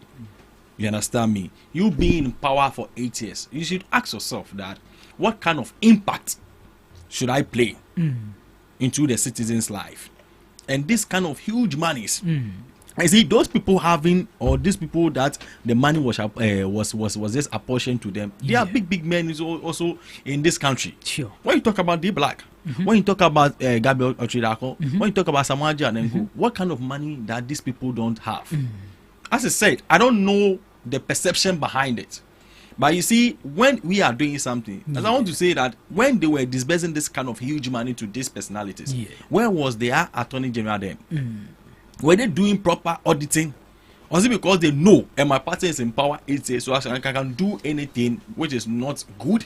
You understand me? These things are happening and it's affecting us, the youth. Sure. Because these things are meant for less privileged people. Exactly. At least you can give them scholarship. At least you can help them. If at least you can't even do anything for them, make an something impactful into their lives. As I said, education is the key. You understand me? Sami Ewuku, I respect him a lot. He has been in this politics for a long while. Yeah. And you are also a Director General for lotteries. You understand? So I plead with our Attorney General or those who are, these lawmakers and those who can be able to just call him, as I said, take him to court. Let him come and defend himself. If it's good to go, let him go. But if there is any agenda behind it, which is bad, the law should work. Because we can't sit down for our government appointees because party. They know. You understand? Because this amount of money, when you calculate it, you can even build a hospital whole, with it. It's a whole lot of money. You understand? Even construction of roads. I mean, you see. have So these things. But you see, in Parliament, we have committees that are set aside to look or to do findings into these things. Sure. So are you trying to tell me that for the past 8 years, the committees wouldn't know or wouldn't, if there's something fishy, the committees wouldn't actually prompt it to Ghanaians? For example, look at what is happening at the PAC committee, Public Accounts Committee. Sure. You see, right now, they question the people. What did you use this one for? What did you use this one for? And it's done every year. So if there was something fishy in this regard, you see that the Public Accounts Committee would have questioned Sammy Oku in question. That why are you using this funds for this? Why are you using this funds for that? So I think maybe he had maybe there's more to it more than we know. Sure. Do you get it? There's more to it more than we know. So I think we should just, You see, because as my brother said, if this thing should continue happening, it's going to affect we. You understand me? Because if not this scandal that came within the week or whatever, I don't even know say this amount of money. These things. Nobody. You And that is why you see, that is why it makes it more questionable as to what really went on with the state institutions in the past 8 years. You see, how was this going on? And the Auditor General had no clue about it. It takes a private investigative body to discover these things. We look at Odubuahin's issue. It takes a private investigation to discover them. Why? And the states now, the Attorney General's office, the OSPs, the CIDs, the Yokos. So what are they doing? But the amount trying to be investigating one, son, it is so sad. As my brother said, every year this accountability goes on in Parliament committee and with the Public Accountability Committee, there is a bigger problem with that. All they can do is to question and bring to light. They have no power to prosecute. They have the power. They have the power. They recommend. This person needs to be like that of the Supreme Court. Yes, the public. Because Omar, you see, yesterday when I was listening to the Minister of Interior, some scandal that has occurred. Muchaka was like, when you even invite them, they don't care. They'll give you some funny excuses. You understand me? So the account, whatever, should take it like as if it's because they are no more in power. But he's just waiting for the people to come. And he has set an alert at the airport that no matter what, it is not his personal money, it is Ghanaians' money. You understand me? It is for Ghana. So let us face it as it is. You understand me? So as I said, no, even most of the committee chairman and co were even applauding him for what he has said, and then we were also explaining it for him to also go to other agencies for see what happened at the at the Kolebu with the CEO. Some of the funds that are not supposed to even be touched, you went to withdraw money with it. Even you understand me? Yesterday back. There was this one infractions. Public Accounts Committee, they deal with infractions. I mean, so every year you come and account what you've used public funds for, and there was this infraction, and you see some of them, the hospitals. Some of them 50 million paying to ghost names. Someone has died for over 13. And you see, the truth of the matter is about the leadership. This one, it applies to everybody. It has to do with our mindset. You see, Ghanaian leaders are corrupt. And we have to deal with it. If we don't deal with it, and we are doing this MPP NDC, a time will come and our country will be in a total abyss. It is sad. It's very sad. It is sad because look at these personalities. Even the wife of the former president was even involved. Look at the amount of money. Monies for their scholarships and co. For what reason? No one knows your husband is the president. What else do you like? Like a lack. You understand? So as my brother said, we should all tune our mind. You understand me? John Dramani Mahama is just having a 4-year term. He will go. Someone else will come. But what impact is the man doing? You understand me? If it is positive, let's all support it. And then I also put this on record that the OSP, Iyoko, Attorney General, if you know how Ghanaians suffered before bringing NDC into power, this thing goes beyond politics because we are dealing with human lives. Still, there are roads that we need to construct. There are a lot of, you see, Ghana is growing. every day people are being brought into the country, like giving birth. People too are also dying. You understand me? So let us do the needful. That will be able to save you and I. We can't get here always on the studio, blah blah blah, and then bashing ourselves, and then we are not seeing improvement. Sure. So if the right committee can be set for this scrutiny of this investigation can be dealt with, we should just do it so that at least we will know say we are giving a transparent accountability. Yeah. All right. Thank you, gentlemen. Anything you would want to add? I'll say. What I want to say is that, see, right now, our country, we all have to come together and make sure that we do some things. Okay. And if people are not doing the right thing, we have to hold them accountable, irrespective of their political affiliation. Sure. Do you get me? Sure. This is how we build a better Ghana. Sure. Thank you. Thank you, the gentlemen. So that was just by the way something that we just had to deliberate on before we get into the main topics for discussion. Now, talking about the main topics for discussion, our president has been dragged to court. That man in court, Airbus scandal, I didn't call court. Ford bribe, I didn't call court. He's back again and now he has a constitutional breach petition on his head and his shoulders. But I am not very enlightened when it comes to the law. I'll teach you the law. So I'm glad I have the law is the law. But yes, some private citizens of the state has taken the president to court in breach of constitution with disappointment to a retired police officer onto the particular committee, the police council. At the back of this, we don't know why the president chose this person if he actually knew that was against the laws. But what laws did he actually break here? What is the constitutional breach in this particular? So the question is to me, right? Yeah. Okay. So first of all, I would like to say a very big thank you and to your listeners as well. Yeah. The truth of the matter is that when you look at the 1992 Constitution, Article 201 of the 1992 Constitution, it's talking about the police council. It says that there shall be established a police council which consists of 1, a chairman who shall be appointed by the president acting in consultation with the Council of State. 2, a minister responsible for internal affairs. 3,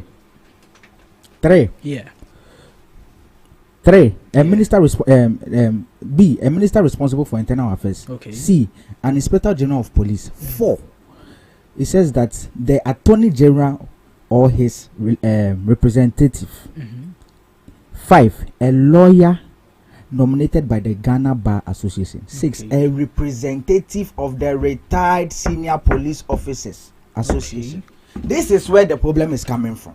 Okay. A representative of the Retired Senior Police Officer Association. Okay. Now, during the swearing-in of the President, John Dramani Mahama, His Excellency, he says that I'm going to protect the Constitution. Now, when you look at the 1992 Constitution, it says that we have something called the rule of law, supremacy of the law.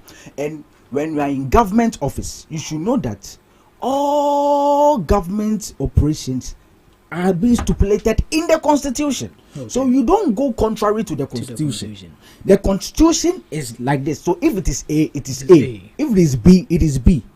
The problem I find with the president is that, first of all, he should have sent this case to the Supreme Court for clear constitutional interpretation. Okay. So you think he got the understanding of it wrong? This could have saved it a lot of time. He could have gone to the Supreme Court, and I don't blame him. I blame the Minister for Justice, that's the Attorney General.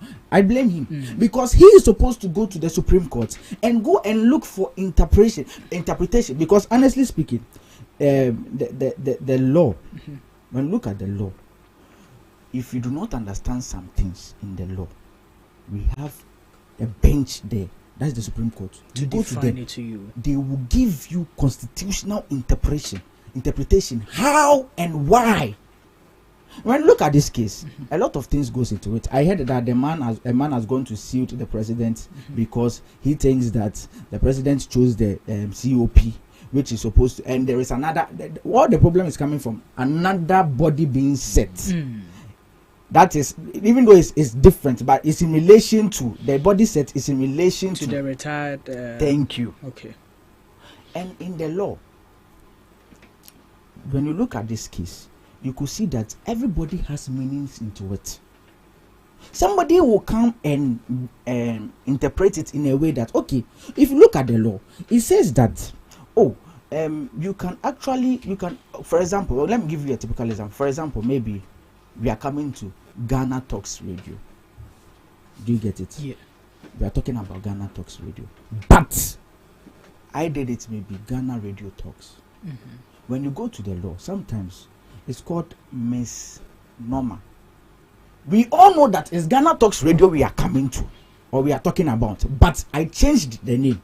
So that is the argument the person who sued the president is coming from. Okay. That okay, we have the same, even though it has different this ones, it has I think they play the same function. Okay. That's what the person sued the president for. I think they play the same function because it's all talking about retired police officers. Now, who is the policeman in question here? Was it stated there? Was it stated? It wasn't stated. It wasn't stated. You see, and this one, that's what I said. So people were having some perception. That's why I said. But there's no name that was yes, that's why I said. We can't make it clear. That's why I said. In this case, it only takes the Supreme Court to give us the verdict. Okay. Because honestly speaking, a lot of people will read meanings, and everybody will be right because this one is coming from this angle. That's what makes it the law. I've given you one angle. Okay. Where you a lot of people would think that okay, the guy who sued the man, His Excellency John, yes, he took it from an angle that okay, they all have the same functions. So why then will you go and take the COP instead of taking someone yes? Okay. Do you get it? All right.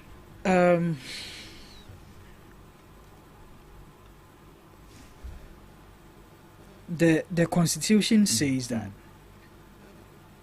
the representative of the retired police officers, right? So is it like they have a committee, a body of retired police officers that let's say registered members that you need to choose that person from? And see, the truth of the matter is that it is stated in the Constitution that a retired police. Yeah. The thing is defunct in the Constitution. It doesn't exist. Okay. That is where all the problem is coming from. It doesn't exist. It is defunct. Okay. So if it is defunct, what the president would have to do is to go for interpretation. Okay. Because it is not, and this one that the president has done, it means that the president is given a discrete function. Okay. To do you get what I mean? And this is legal, a constitutional law case, and in law we have something called the processes. Okay. And this thing, if you are not able to look at this into its logical conclusion, this case can actually lead to another thing. Sure. That is when it comes in the future, we will refer it back to this case. So we need to do it well and look at the things well. Okay. Do you get it? Yeah. Yes. So the president actually did a mistake by actually appointing the COP instead of going to the Supreme Court for what interpretation. Okay. Honestly speaking. All right. Okay. Thank you. Thank you. There. Moses. I think my brother here has said enough, and on Miyako class kaka due to law studies, you understand me. Sure. So yesterday when I was listening to Gizi Ghana Web, and then the Deputy Attorney General, the Minister of Justice, you understand me, when he confirmed that truly our president has been sent to court because of one or two things. As he said in a post on a shared on social media, the Deputy Attorney General disclosed that the suit which was filed at the Supreme Court challenges the president's appointment of a retired commissioner of police, COP to the police council. Okay. Though it did not state the retired officer in question. Then the chief, the justice also explained that the laws of the country require that the president appoint a representative of the retired senior police officers association to the police council, but the association does not exist for now. Okay. That's what my brother said. Okay. You understand me? So if in case there is a little misunderstanding here, or lack of some little knowledge here, I think the Chief Justice is also there. You understand me? Attorney General is also there for them to also cancel our president. Because as I said, maybe he has his own reason, but you can't use your own reason to come and govern the country because we have laws in this country. The law is the law. You understand me? We also need to be transparent, because maybe he has his own perception that this man or this woman can be able to work with me and can be able to call justice for the citizens of this country. But as my brother said, in future, It will have some repercussions.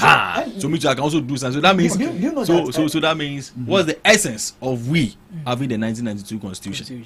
You understand me? So this can be something that we can be able to solve. It is not any huge anything, but in other sides, it's also huge, because I say because as of now, I don't know the person that they are referring to. Okay, you understand me? You, so even with that in question or whatsoever, there is a clear mandate of him to appoint someone from a particular association. But here comes the case. The association does not exist for now. It's the fact. But the personnel do exist, but the association doesn't exist. That is quite a tricky. That's why I said you would have to go to the court. Because very tricky. Yes, I think the Attorney General should have done better with counseling there. He should have counseled the president, and even the lawsuit found the suit against the president. A lot of people also say that it doesn't even hold, because you cannot sue the president in his own capacity. Like they are suing the office of the president or something. You would have to do everything through the Attorney General. Do you get it? And the Attorney General is the one representing the president. Thank you. So I think that is where the explanation will come. You see, we are all learning. We all want to become good leaders of this country. So that's where the transparency, and then we need more education on this, because that association is not existing. It's not existing. So how come? You understand me? So maybe there are some rules and regulations there that can help you govern, because as of now, we need a clear understanding about this. As I said, there are some people at the chamber that if you don't understand one or two things, you are there. The president does not know it all. That is why he has subordinates and delegation over this and that. So the OSP or the attorney or the law council itself, you can come and help him achieve whatever he wants to achieve. And this thing must also make public for us all to educate ourselves. Because in future, if this case is still there, someone will also come and tell us, the president did this and that. You understand? So when the clarification or education is being done, let us all hear it, project it nicely. This should not cause any commotion. Because where this is going through, Charlie, it is life and death matter. And when it comes to security, when it comes to security, that is the thing. When it comes to security, we don't joke with it at all. Protection of life and it has to do defense, with interior or whatever. Internal security. We don't joke with it, because we need to get people who are trusted enough. You understand me? The Attorney General should understand me. Oh yeah, no. Just 2 minutes, I'll clear it off. You see, we are dealing with security. Defense is there, interior is there, and we are dealing with political parties. You understand me? Maybe you have some people that are doing one or two things which is against the law, and you believe still this man can be able to handle it. And that association that the law requires that you should go and pick them from is not there. So maybe I think So I think this man can be able. That's why I said earlier on that it is the law that is governing you, the president. You're not above the law. John Dramani Mahama is not above the law. Nobody is above the law. You understand? Just work accordingly so that we all be safe. But another question is this: we need this association. We need a representative from this association to get the governance rolling. Why is that association defunct now? Why is it? You see, that's why I said that we don't know about it. Because me, I'm not studying, even though I study business law and that's more, but it not go into this. Yes, maybe there are some 1 or 2 things that has occurred. You understand me? So I think that we need more education on this. If it is different, as you asked, why is it different? If it's different, the only people who can clear all misconceptions and give proper interpretation is the Supreme Court, because they are the lords of the land. So then you think the president being petitioned at the Supreme Court is a good cause? It's a good cause. That is where we're going to get the interpretation. Yes, it's a good cause. And honest, the reason why, I'm looking at the reason why the person took the presidents to court. He was saying that since this in law we have something called Miss Norma. Okay. I think it's a woman, Mrs. Enrita something. Nana has something. You get it. We have something called female activator or whatever. We have something called Miss Norma.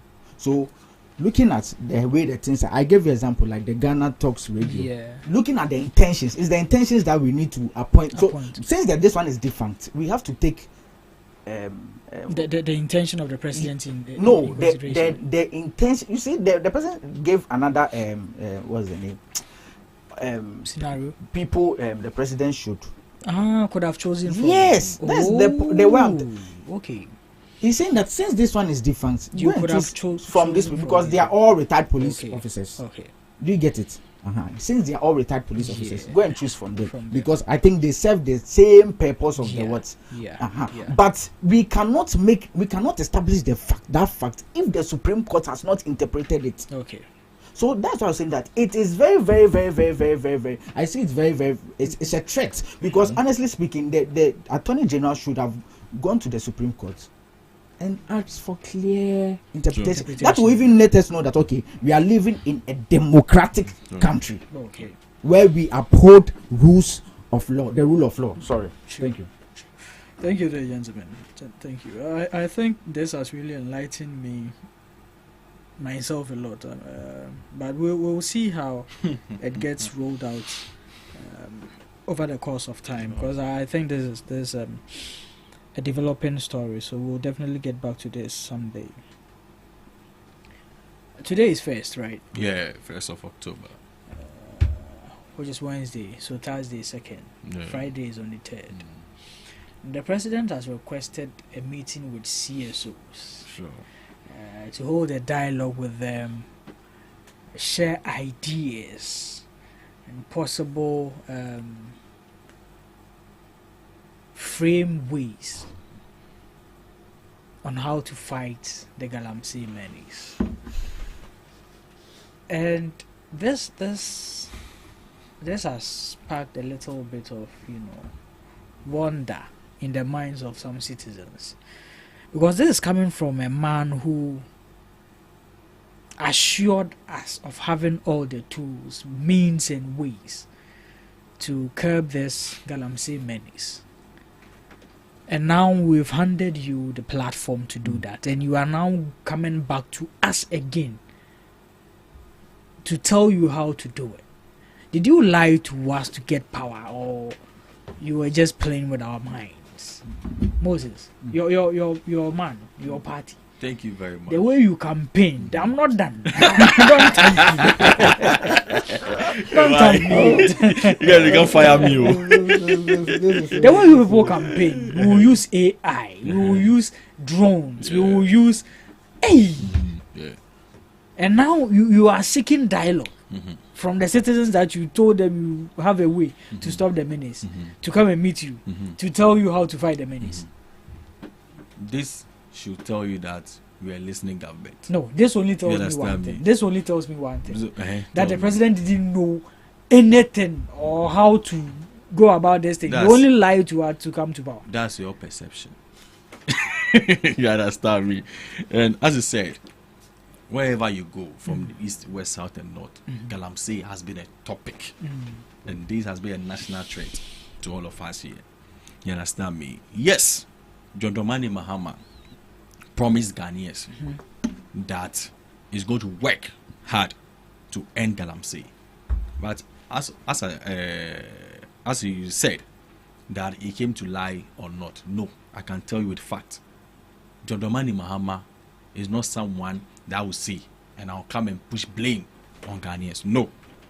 You understand me? I think even during our campaign, he was able to meet some of the chiefs, the clergy, and other stakeholders. You understand me? Yes, he's talking about Galamsey.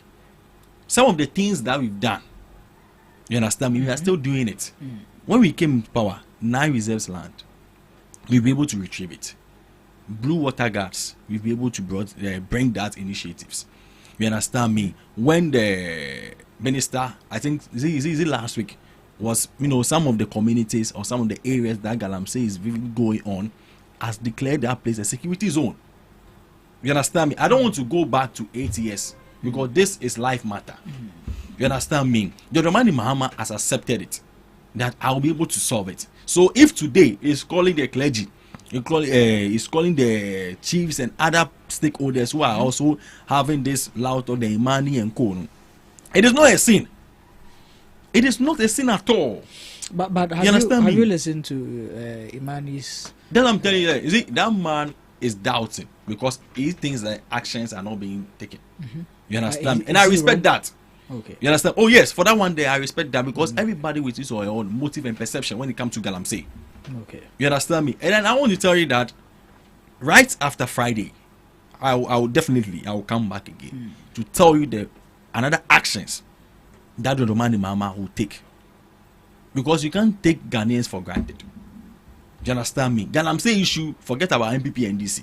Who caused this? Who did that? Because when Galamsey issue is coming, it doesn't seek for your party card. And then when you see where our teachers are also going from, where our brothers and sisters in the village, the food that they consume, the water that they drink, health issues and co, I don't think any reasonable human being will be happy when this thing occurs. You understand me? So Franklin Kujo or whoever, I think yes, he has a right to talk because when we're also in opposition, he was also fighting for this thing to come to an end. We are dealing with human beings. With human beings. Even I bet you where they've even declared that a security zone, definitely you see Kofi or Hama will go there. Do you understand me? We've done a lot of education on these Galamsey issues. We are arresting people. You see, that I'm telling you that the Bible said that if the foundation is being destroyed, what can a righteous man do? I always want to tell the NDC, those who are in this government now, whether the minister, the deputy, the OSP, whatever. You see, we always go in and arrest Ghanaians and these Chinese and Lebanese people. Who is the one behind this thing? These are the questions that Ghanaians are asking. You can't be going around and be arresting those normal people because they said that Minisika Medical School, where daily sales or whatever. Yes, I understand them. They are thinking about what they should put here, but they are not thinking about the effective. You understand? The effects that is causing us as humans. You understand me? So I'll urge the President of the Republic of Ghana, Friday, God willing, when this meeting is being held, we should see positivity. So that you see, Galamsey, to solve it is not easy. You see, even though he made a statement that I'll declare a state of emergency, where will you tell me in the manifesto that he said 2 days or 3 days? You understand me? It is a gradual process. Moses, I'm coming. Yes, he didn't give a definite time for the declaration of state of emergency. We accept that. We acknowledge that. One thing he did say, that when he comes to power, the kingpins are the ones he's going to arrest. Now, how many kingpins have the president or the NDC in power now arrested? We are yet to see a single one of them being arrested. He is still arresting the same people he was bashing the previous government on for arresting. So, what is this plus 1 minus 2? As I said, the law is there. You understand me? The law is there. Investigations are ongoing. Oh yes. Because no. You see that there are some cases that you can send to court. And you yourself, you forget, you yourself, like you even send a case to court. It's a gradual process. And I said, someone will say that 10 months are bad. You'll not be able to arrest one person, telling us we're a government official, whatever, blah, blah, blah, blah, blah. But I bet you, I believe, you understand me, I'm the same person that campaigned. You understand me? People also listen. I'm the same person that will come and sit here if things are messing up. Because some of our leaders, when issues occurs, they book flight and then they go and seek medication and come back. By the time that you and I will get to Kolebu, ambulance will tell you, say the road is not even good, do not even come. It's only God that cares for all of us here. So when it comes to critical issues like this, I don't do it politics. You understand me? So I think that frankly Kujo has a right to talk. Yes. And Joromani Mama listens. If upon all these people, look at the list of numbers who are coming at the Jubilee House to come and meeting on this critical, this to tell you, say, there's something positive to go to occur. Who knows? Say, after the meeting, the state declaration will come of emergency. Who knows? You understand me? So we should go and listen again. You understand me? Let me also project this to the MPP. If they were also firm enough this past 8 years, you understand me? And we're doing what we are doing now, I don't think we'll get there. But even in the transition manner ourselves, they were even giving people licenses. I'm coming. Since we came 10 months this, how many people have been giving licenses to? Tell me, Omari. Okay, I'm coming. You understand me? You see, it is the foundation. Moses, let me. We came to get a mess country Ghana. Look at all that is happening. You understand me? You see the way you are accentuating the mess. Oh yeah. The same way you came to me 30 point something tons of gold. That one too. That was it a mess? That wasn't a mess. I'm coming. Once you take the good, you take the bad also. I am coming. Once you take the good, you take the bad also. But Moses, what we are saying is this. What exactly? Now, one thing I can confirm as a journalist is that no license has been granted for the past 10 months ever since your party came to power, and that is a good exercise from the NDC or the president. But aside that, what exactly have you done in the fight against Galamsey that the previous government didn't do? Tell me what.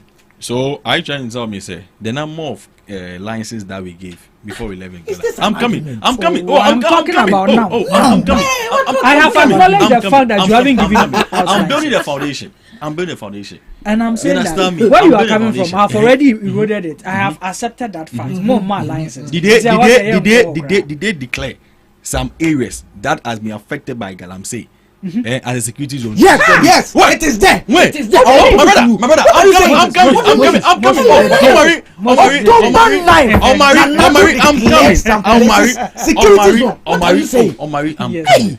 coming. I'm listening.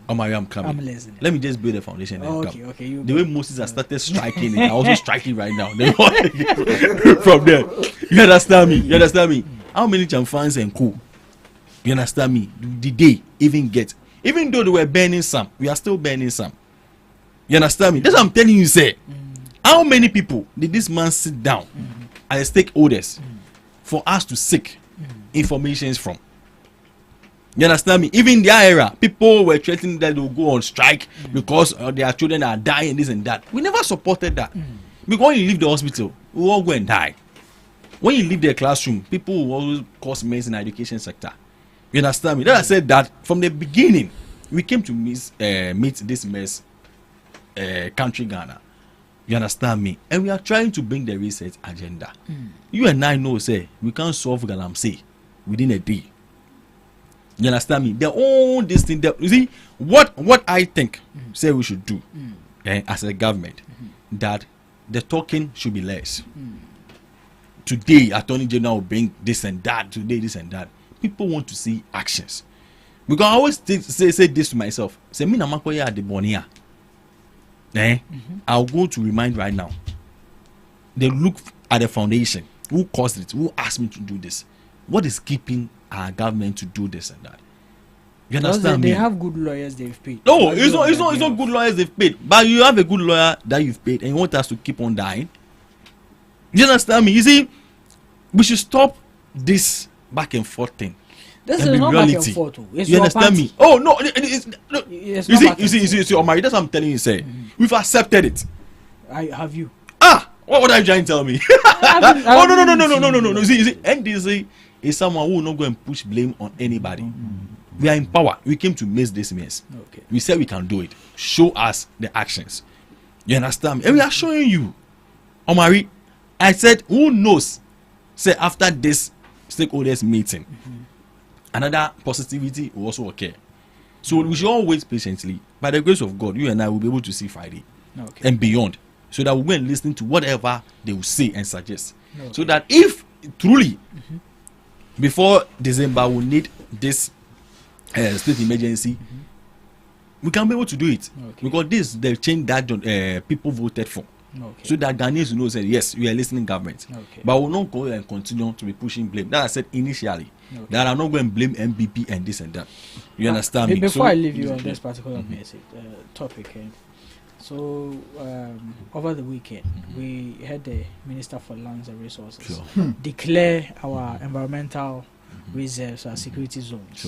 In the state of the state of emergency. Do you think the declaration of these areas as security zones are capable measures to, hold back this Galamsey thing rather than the state of emergency? That I said that the minister is also performing good. Okay. You saw where they sat on the boat, they went with the water, blue gas, and then the military and then the police and go. If today they said this side has been declared a security zone, you and I, we need to be careful. Why? Because that place is a danger zone because of Galamsey. And I'm sure that this is not just a noun, it will be a verb. I'm sure, say, he has the national security there, the military and this, that he will not tell you. You understand me? So I'm sure, say, proper provisions will be done and we're doing more. This place of emergency or whatever, no. The state of emergency. State of emergency. It's also under what Dr. Mama said to Ghanaians that he also do. You understand me? So if the police has been placed there, the national security has been placed there, I think definitely as time goes on, we'll see improvement. Dr. Mama is saying he's not saying I'll not solve it. You understand me? He has put place the things into its positions, and we are all seeing it little by little. I said Dodoma Mama will deliver. Okay, sure. Right, thank you. Jose. Yeah.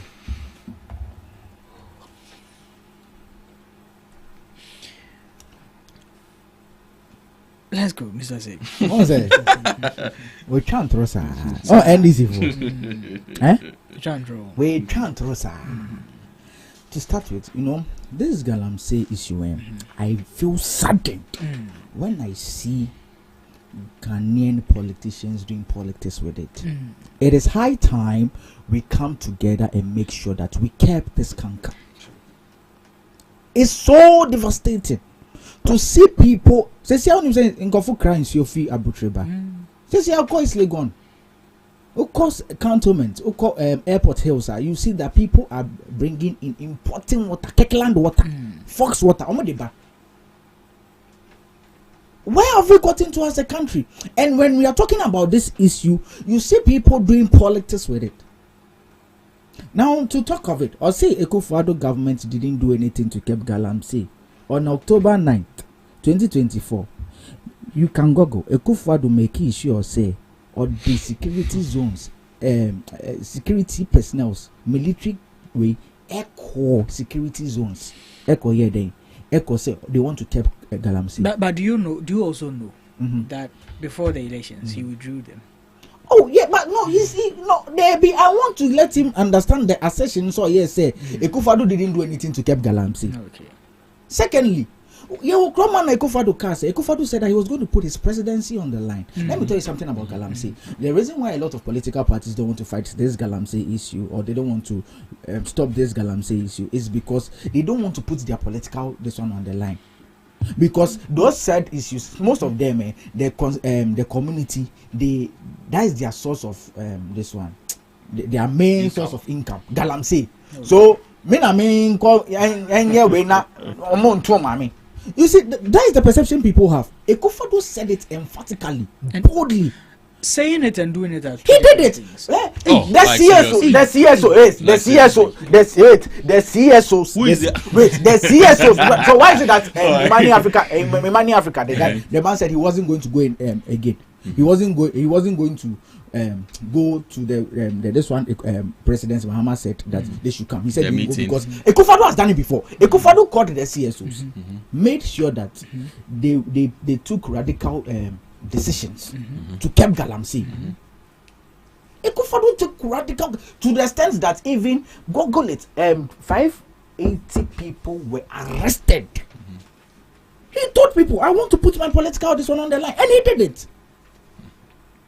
To the extent that when we go 2018, 2019, you could see that the river bodies were clearing up.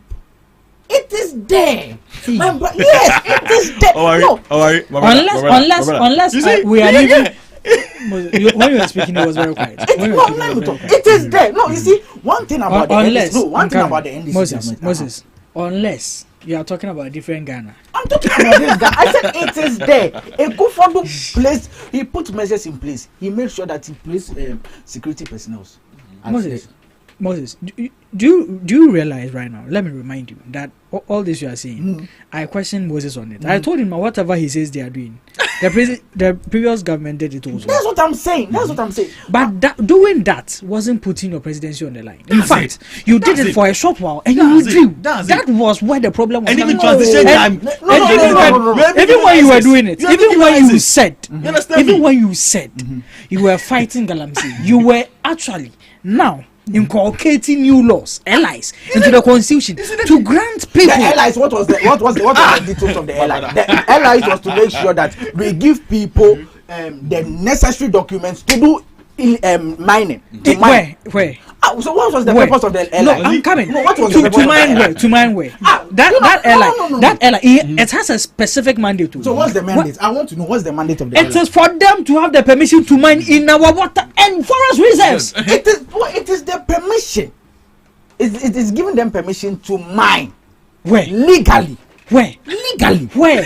Oh no. Wait. The NDC guy. Yeah. We'll come and sit here. Who's the member? Get there. No, we'll come and sit here. Who's the member? We'll get the Ghanaian people, thinking that we are. He's not the one even. This one, I am the one questioning you, and I'm telling you that even when you say, when was the LI established? Oh. No.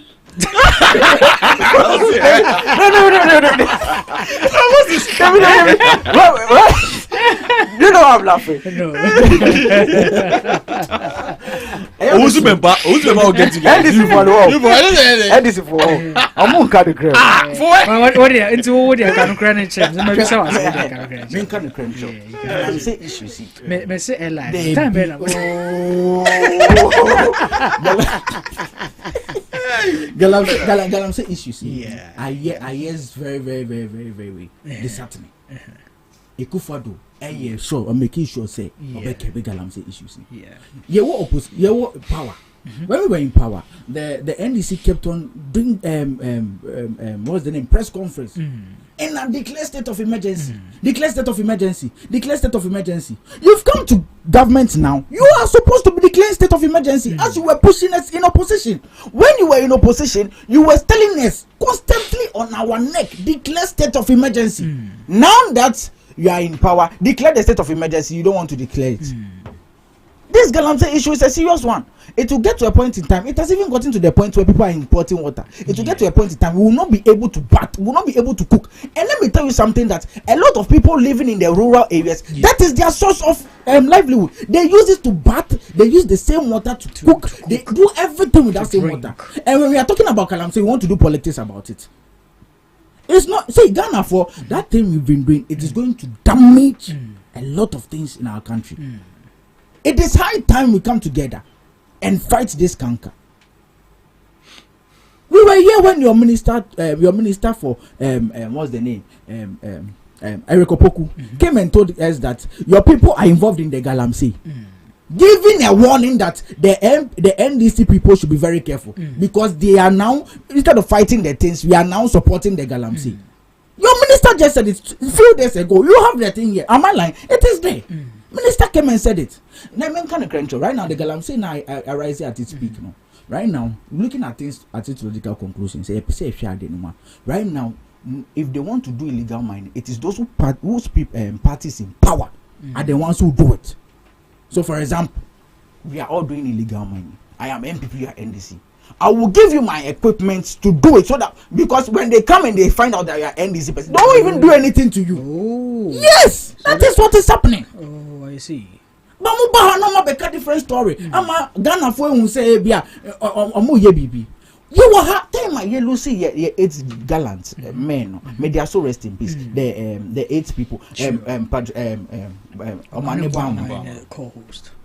We were here when they came and told us that they were going to take radical decisions to keep Galamsey. Are we seeing the radicality? Right now they are rather massaging the thing. They are rather massaging the thing. All because what you want to make the CD stabilize. So you want to do anything possible. You see what they are doing? They want to make the CD stabilize. So they are doing anything possible to make it stabilize by destroying our water bodies. Is that what we have to do as people in Ghana? Let's say the truth to power. Okay. If you go to the places where they are doing Galamsey, right now, we are NDC ni, wabai na aba. Timi ami MPP ni no, me de me too small. Now why ye? Yan chomunja omoda. Because at the end say, they are afraid say they will put their party this one on the line. They'll put their party this on the line. How many people have they arrested in there? How many people have they arrested from 9 months to Mabawe? Radical decisions no mukana August too. Na come person here radical decisions are. But this time I declare state of emergency. They had if they want to really do the radical decisions, they should have declared state of emergency by now. But you know one thing that kind of baffles me a little, especially about the NPP. Your president, who, as you stated here, emphatically, boldly mentioned that he's putting his presidency on the line, couldn't declare a state of emergency. They called for it. Relax. Good. They called for it. NDC, you said we couldn't do it. They called for it. So why is it that you are in government now? Wait, no. 10 months. You spent 8 years. They come. You spent 8 years. The 10 months we won't take it like that. Moses, you know you are in the Bible. You know you are. I know. Okay, the Bible says that. What did Owusu Bempa tell them? The Bible says that one day. In the eyes of God, 1 day is called 2,000 years. 1,000 years is called to 1 day. So the 10 months thing, we will my brother. If this man, if our former president was able to put his presidency online, what did Owusu Bempa, their own deputy communication director, what did he tell them? You understand me? No. You see. You see. Owusu Bempa was bold enough to tell them the truth, and this man was not laughed. Okay. You understand me? You see. Let us Ghanaians know that. We were here when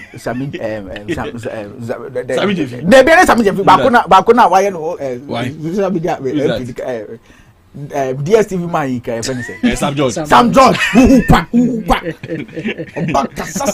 DSTV man. Oh, but I said, but you have the packages now. You will talk. We were here when he came and told us that Galamsey is you. We can use 1 week. He said 2 weeks. 2 weeks. 2 weeks. 9 months. 2 weeks then then I'm here. We are go for Muslim be radical we Okujato Blackwa came and said it. Yes, radical. We are going to fight them. We are going to. We know they are massaging the issue. They are massaging the issue. We should know it. We should know it. And the truth of the matter is that when it comes to Galamsey, I'm very, very, very serious about it because it will come to a time where our country will be in a complete bad state. our water bodies. And see, water is life. As I say now, water is life. Water is life. So we have to do things and fight it. What exactly do you think is the enabler of this Galamsey thing? Because do you know why I'm asking this? When you go to the Ashanti region, you go to the western, the eastern, see how people are freely, confidently doing Galamsey. Go to Volta region, you see their water bodies, you'll be marveled. Not a single death. How come they've been able to keep their so clean? And on the other side, everything is just a blaze. And you see, as you said, and I give kudos to my brother the way he was, dividing the sea to two. Understand? You see, Galamsey, like Galamsey, it is becoming unbecoming. You understand me? As you said, when you go to the Volta region, who are you to go and tell me that I'm going to do Galamsey? So is it the chiefs who are strict? I think last week is it the Domahini or whatever went with his own guys. Yeah. And I think this should call for alert for our chiefs, because we are here. I don't remember the last time I even traveled to this site that Galamsey is being occurred there. You understand me? It's a good question, because there's no smoke without fire. And then I think chiefs are also powerful. Very powerful. Yes, in your society or in your community. And I think that they also have a huge role to play, because we are joking and joking. We are joking and joking with this. A time will come, even for you to even buy water, you'll be seeing nails and crusted things inside the water that you yourself, you can't even drink it. I saw in a video one woman said Wakoto Banche in the eastern region. When you divided it, you are seeing metals and coal. Yes. So she didn't know, like so the woman even intentionally cooked it and saw the metals coming out. And human beings going to consume this. We should remember that our farmers are the people caring for our siblings in SHS, in the eastern, in the northern, in the western. Maybe you might not see it right now, but as we are going, that's where the cancer will come, liver problem, kidney problem, and co. Sure. You understand me? These actions that we are talking about must not be taken for granted at all. It can be you, it can be me. Now, when you go to the hospital, the amount of money that you pay before you close your eye and die, it's going to do your funeral. You understand me? So, I think Jodomani Mahama should not sleep about this. Even though I can boldly say that he's not going to sleep. If it is NDC member who is doing this, the person should be taken by the law. It's not the young boys and co who have been doing it, because during our campaign, it made it well known that they will be after the campaigns. Because the machines and I don't think those young boys have the money to buy it, or they even have a right to even go to the license or whatever to go and get it. There's someone behind it. This goes beyond politics. This is not something that you say, I also say. No. The truth must be said and must be done accordingly. Okay. So whether MPP or NDC, even if we are in power and the people who are even doing it are even arrest them. Okay. And let Ghanaians know that we are working. Okay. And I pray that these actions will be taken as soon as possible. All right. Yeah. Sometimes in politics, you don't have to make sure your personal interest supersedes that of humanity. Your personal interest shouldn't supersede that of humanity, because in politics you are there to serve the people, not the people to serve you. Right now, look at River and Cobra. Right now, they said the water stability is 190 times beyond safe limit. Today, even the food we eat. See, if you want to invest, if the country, if you want to see a country that is strong, it is its population. It's human resource. It's population. Yeah. What you say? Right now, the food we are eating. Right now, we are even scared. Contombre, everything, chemicals, even water we drink is even about 190 times above safe limit. So right now, what are we going to do? We shouldn't just sit down and fold our hands and say that it is MPP NDC. We should all come together and solve this canker. Because a time will come, there will be no Ghana because of Galamsey. a time should come where we should come together. I am pleading on the president. Call stakeholders, call everybody, call all the party, because see some of the outside countries abroad, what they do is that they call all stakeholders, call all political parties, and they deliberate about a set issue.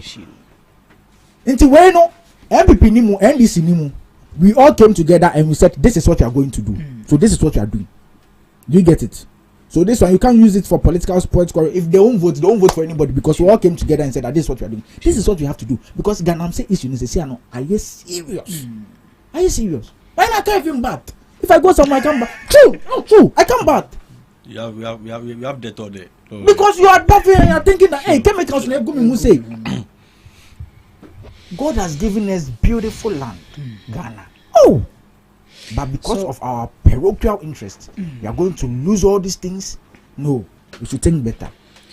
And our last topic is also on the same Galamsey issue. So let's roll this into that as well. In some few months ago, I was thinking about 3 months ago, the UTAG, University Teachers Association, they gave an ultimatum that if government doesn't do something about Galamsey in 3 months' time, they are going to put down their tools again. We saw them do it under the previous administration, and then they are back again. They are showing their fairness. They are not biased towards one party and then favoring another party. So they gave an ultimatum. Now the 3 months is in, and they are. Yesterday they came out with an information that they are deliberating on whether to go. They are assessing so far the fight that has been launched against Galamsey. Is it a progressive fight, or even though yes, there is more to do, looking at the instances, the analysis of the fight, if it demands that they put their tools down, they will. So that is what they are. But do you think this UTAG thing, using their positions to threaten government and whatnot, is the way to go? That one, the slightest, and then we are going on strike. But also, notwithstanding, looking at the menace of Galamsey, the weight it carries against us as a country, do you think UTAG is in their right course for the threats of strike for the sake of Galamsey? They are in the right course. See, UTAG has every right to go on on demonstration or to strike because of Galamsey. Because the matter and issue is serious. And they say UTAG, UTAG and how big their this one is. So if they told that they are going on strike, I think, and it's also a pressure group, and the sole purpose of a pressure group is to serve as a watchdog to the government. Pressure group is to serve as a watchdog to the government. So if they see that if the president is not doing anything to keep Galamsey, our water bodies are being destroyed over and over and over again, what do? Then we will go on strike. The strike is to make sure that the government is on its toes. But one thing I like about them, they should go. They gave an ultimatum, but right now they want to deliberate about the issues. I mean, they all have to come together because it's a 50-member this one, so they all have to come together and deliberate about the issues and know if really the president is working to keep Galamsey or not. I mean, that one is commendable. But if they see that it is not right, it's not better, they should go on the strike. I support them. Yes, they should go on the strike. Put government on the toes, serve as a watchdog to the government. That's what we do. Not because right now opposition parties right now, if you say they are arresting you, how can they arrest you?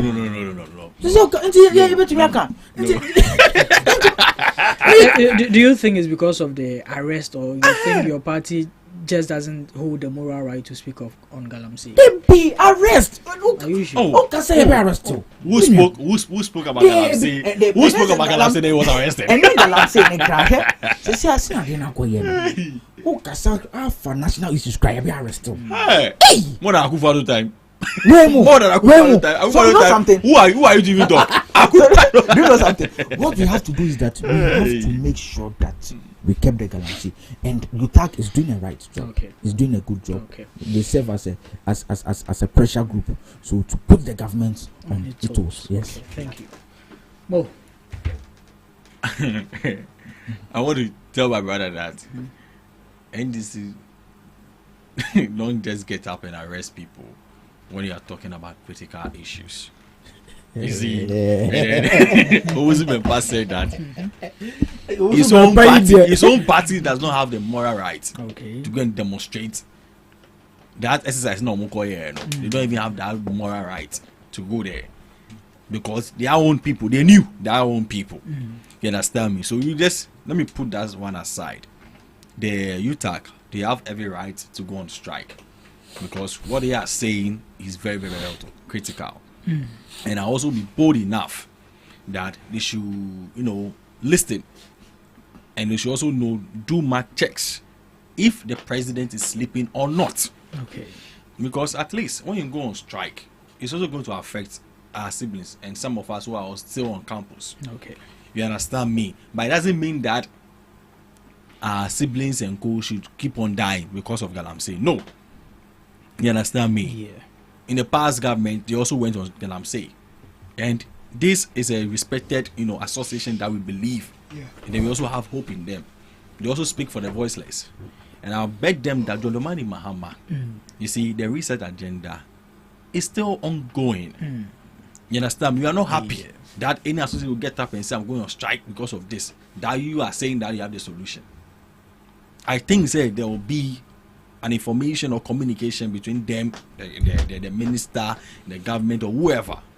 And I think, I know, when John Dramani Mahama calls such emergency meetings, something positive will come out. Okay. You understand me? And I think even the UTAC will be rapping live at the Jubilee House. You see, we should all go and listen very, very well. Ask questions that will bring impact on these Galamsey issues. Okay. You see, so please, I would love for them to also be patient a little, even though they gave 3 months or whatever. We respect their decision. It's also bringing a positive ideas and whatever to the president. Yeah. And I know that from Friday going, at least we all know what went on in that discussion. And I know that something good will come out of it. Yeah. Okay. Right, thank you. Mo, you wanted to come in or something? You see, he's saying that the UTAC strike would affect our siblings. When we were in power, you see power, it's like ice block. See, when we were in power, why are you taking one subject from all the power? Yeah. And UTAC was going on strike. Did you hear any NDC communicator coming to it? I said it. They were always supporting UTAC. No. I said it. I said it on AITV. I said it. You said it at what? You said it at what? You see? I said it. But I said that it's not helpful. You understand me? But the good thing about that. You understand me?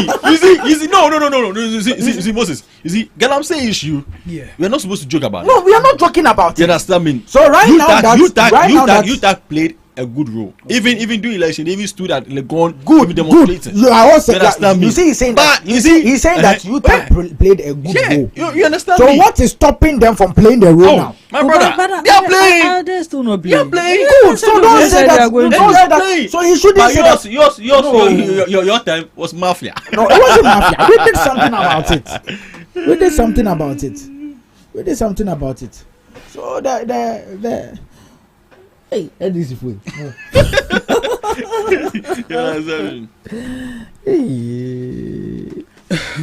But the whole thing is this.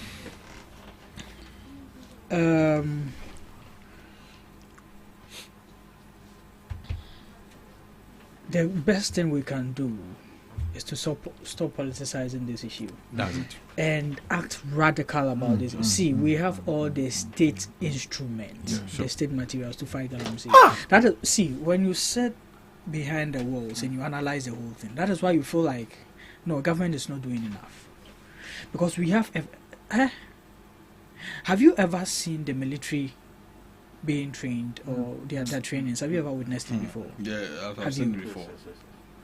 Very serious. See, 3 military guys giving the order to dismantle a gang of 15 members. No matter how radical they are, 3 military guys can dismantle them. Oh yeah. They train them like robots.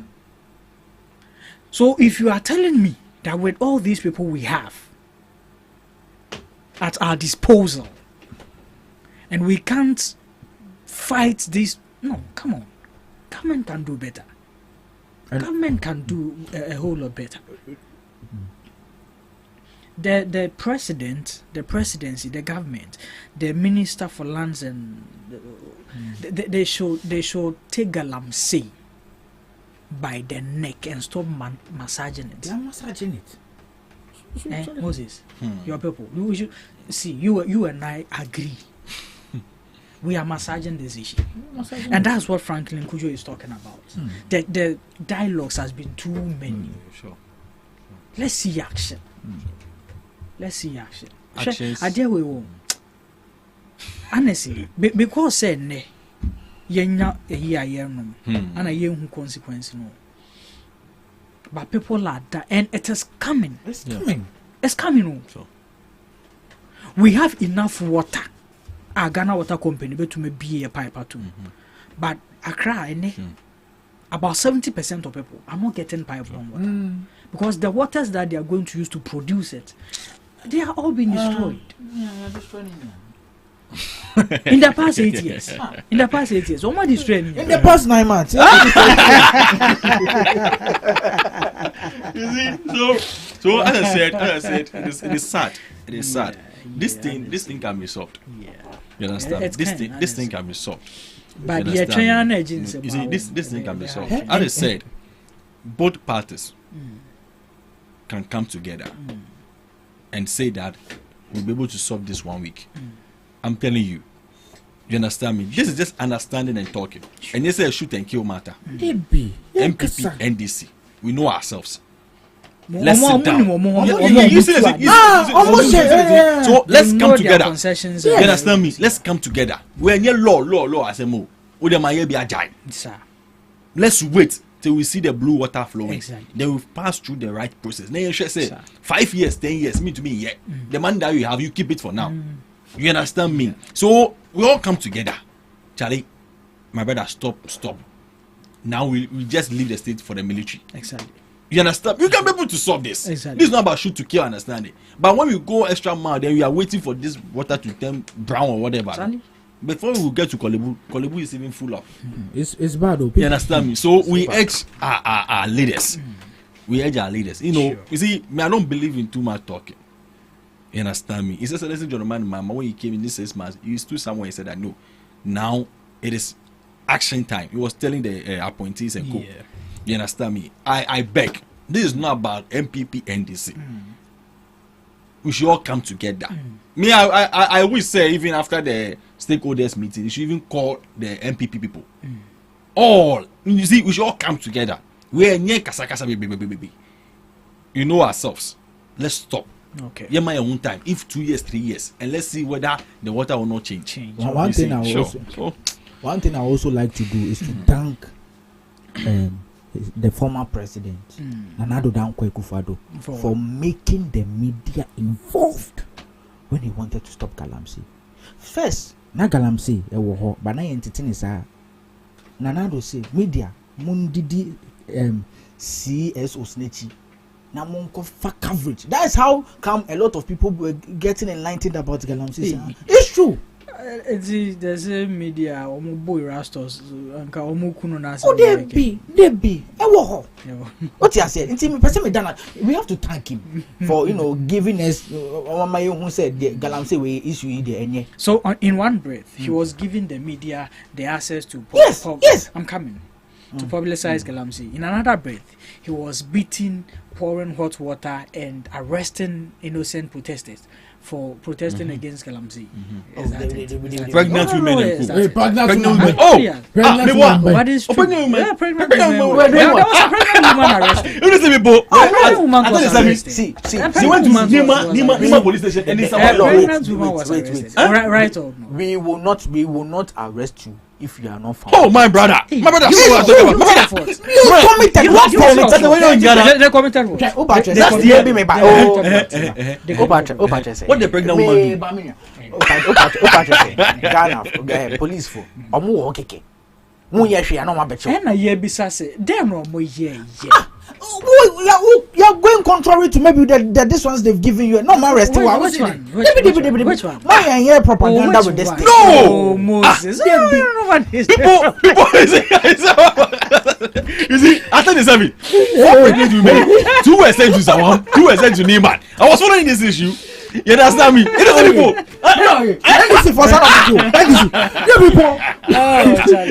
Pregnant women were arrested at 37 with full of bass. Why you not here? With full of handcuff and go, Raf and go singing. Why you not here? Why you not here? It's been an interesting. See, how dare you go and demonstrate at Jubilee House? Hey, how dare you? Yesterday, the teachers were at Jubilee House. They went there. Week, we saw protesters at Jubilee House. They went there. But how dare you? Have been there. How dare you? When?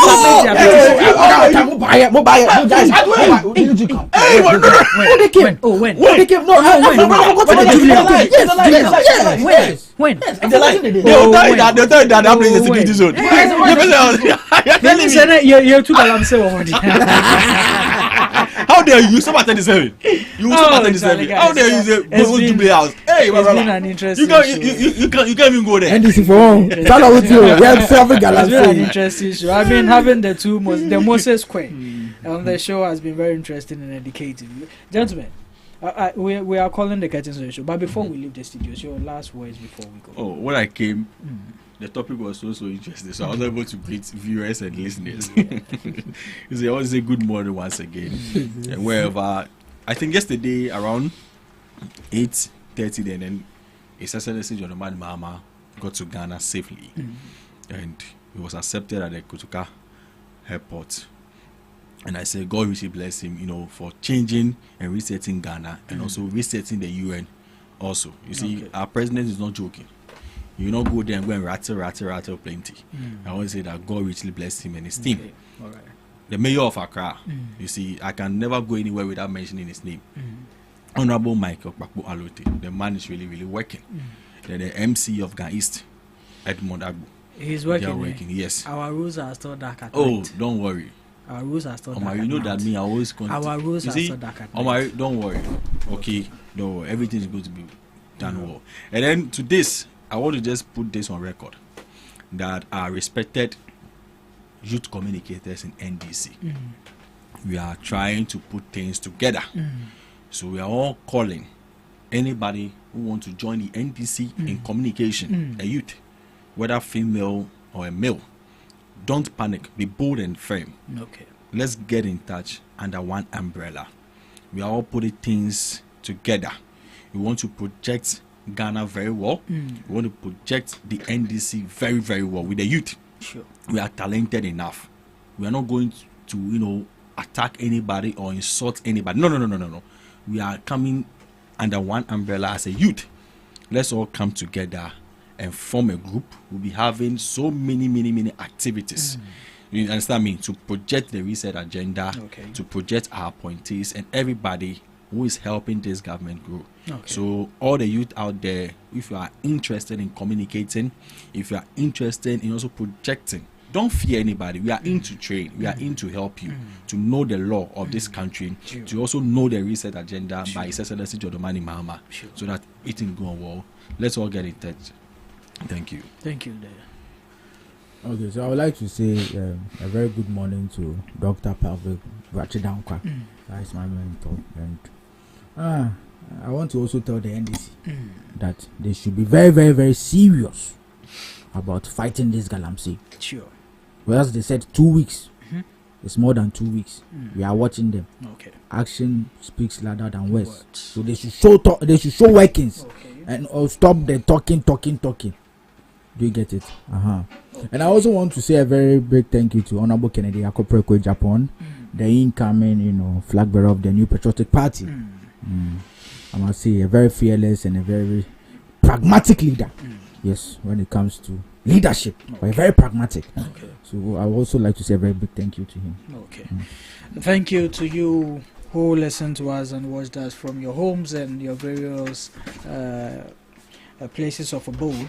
We thank you in the studios of GhanaTalks Radio, and we wish you a beautiful, blissful, heavenly ordained new month. May this month bring you more success, more joy, good health, and more wealth.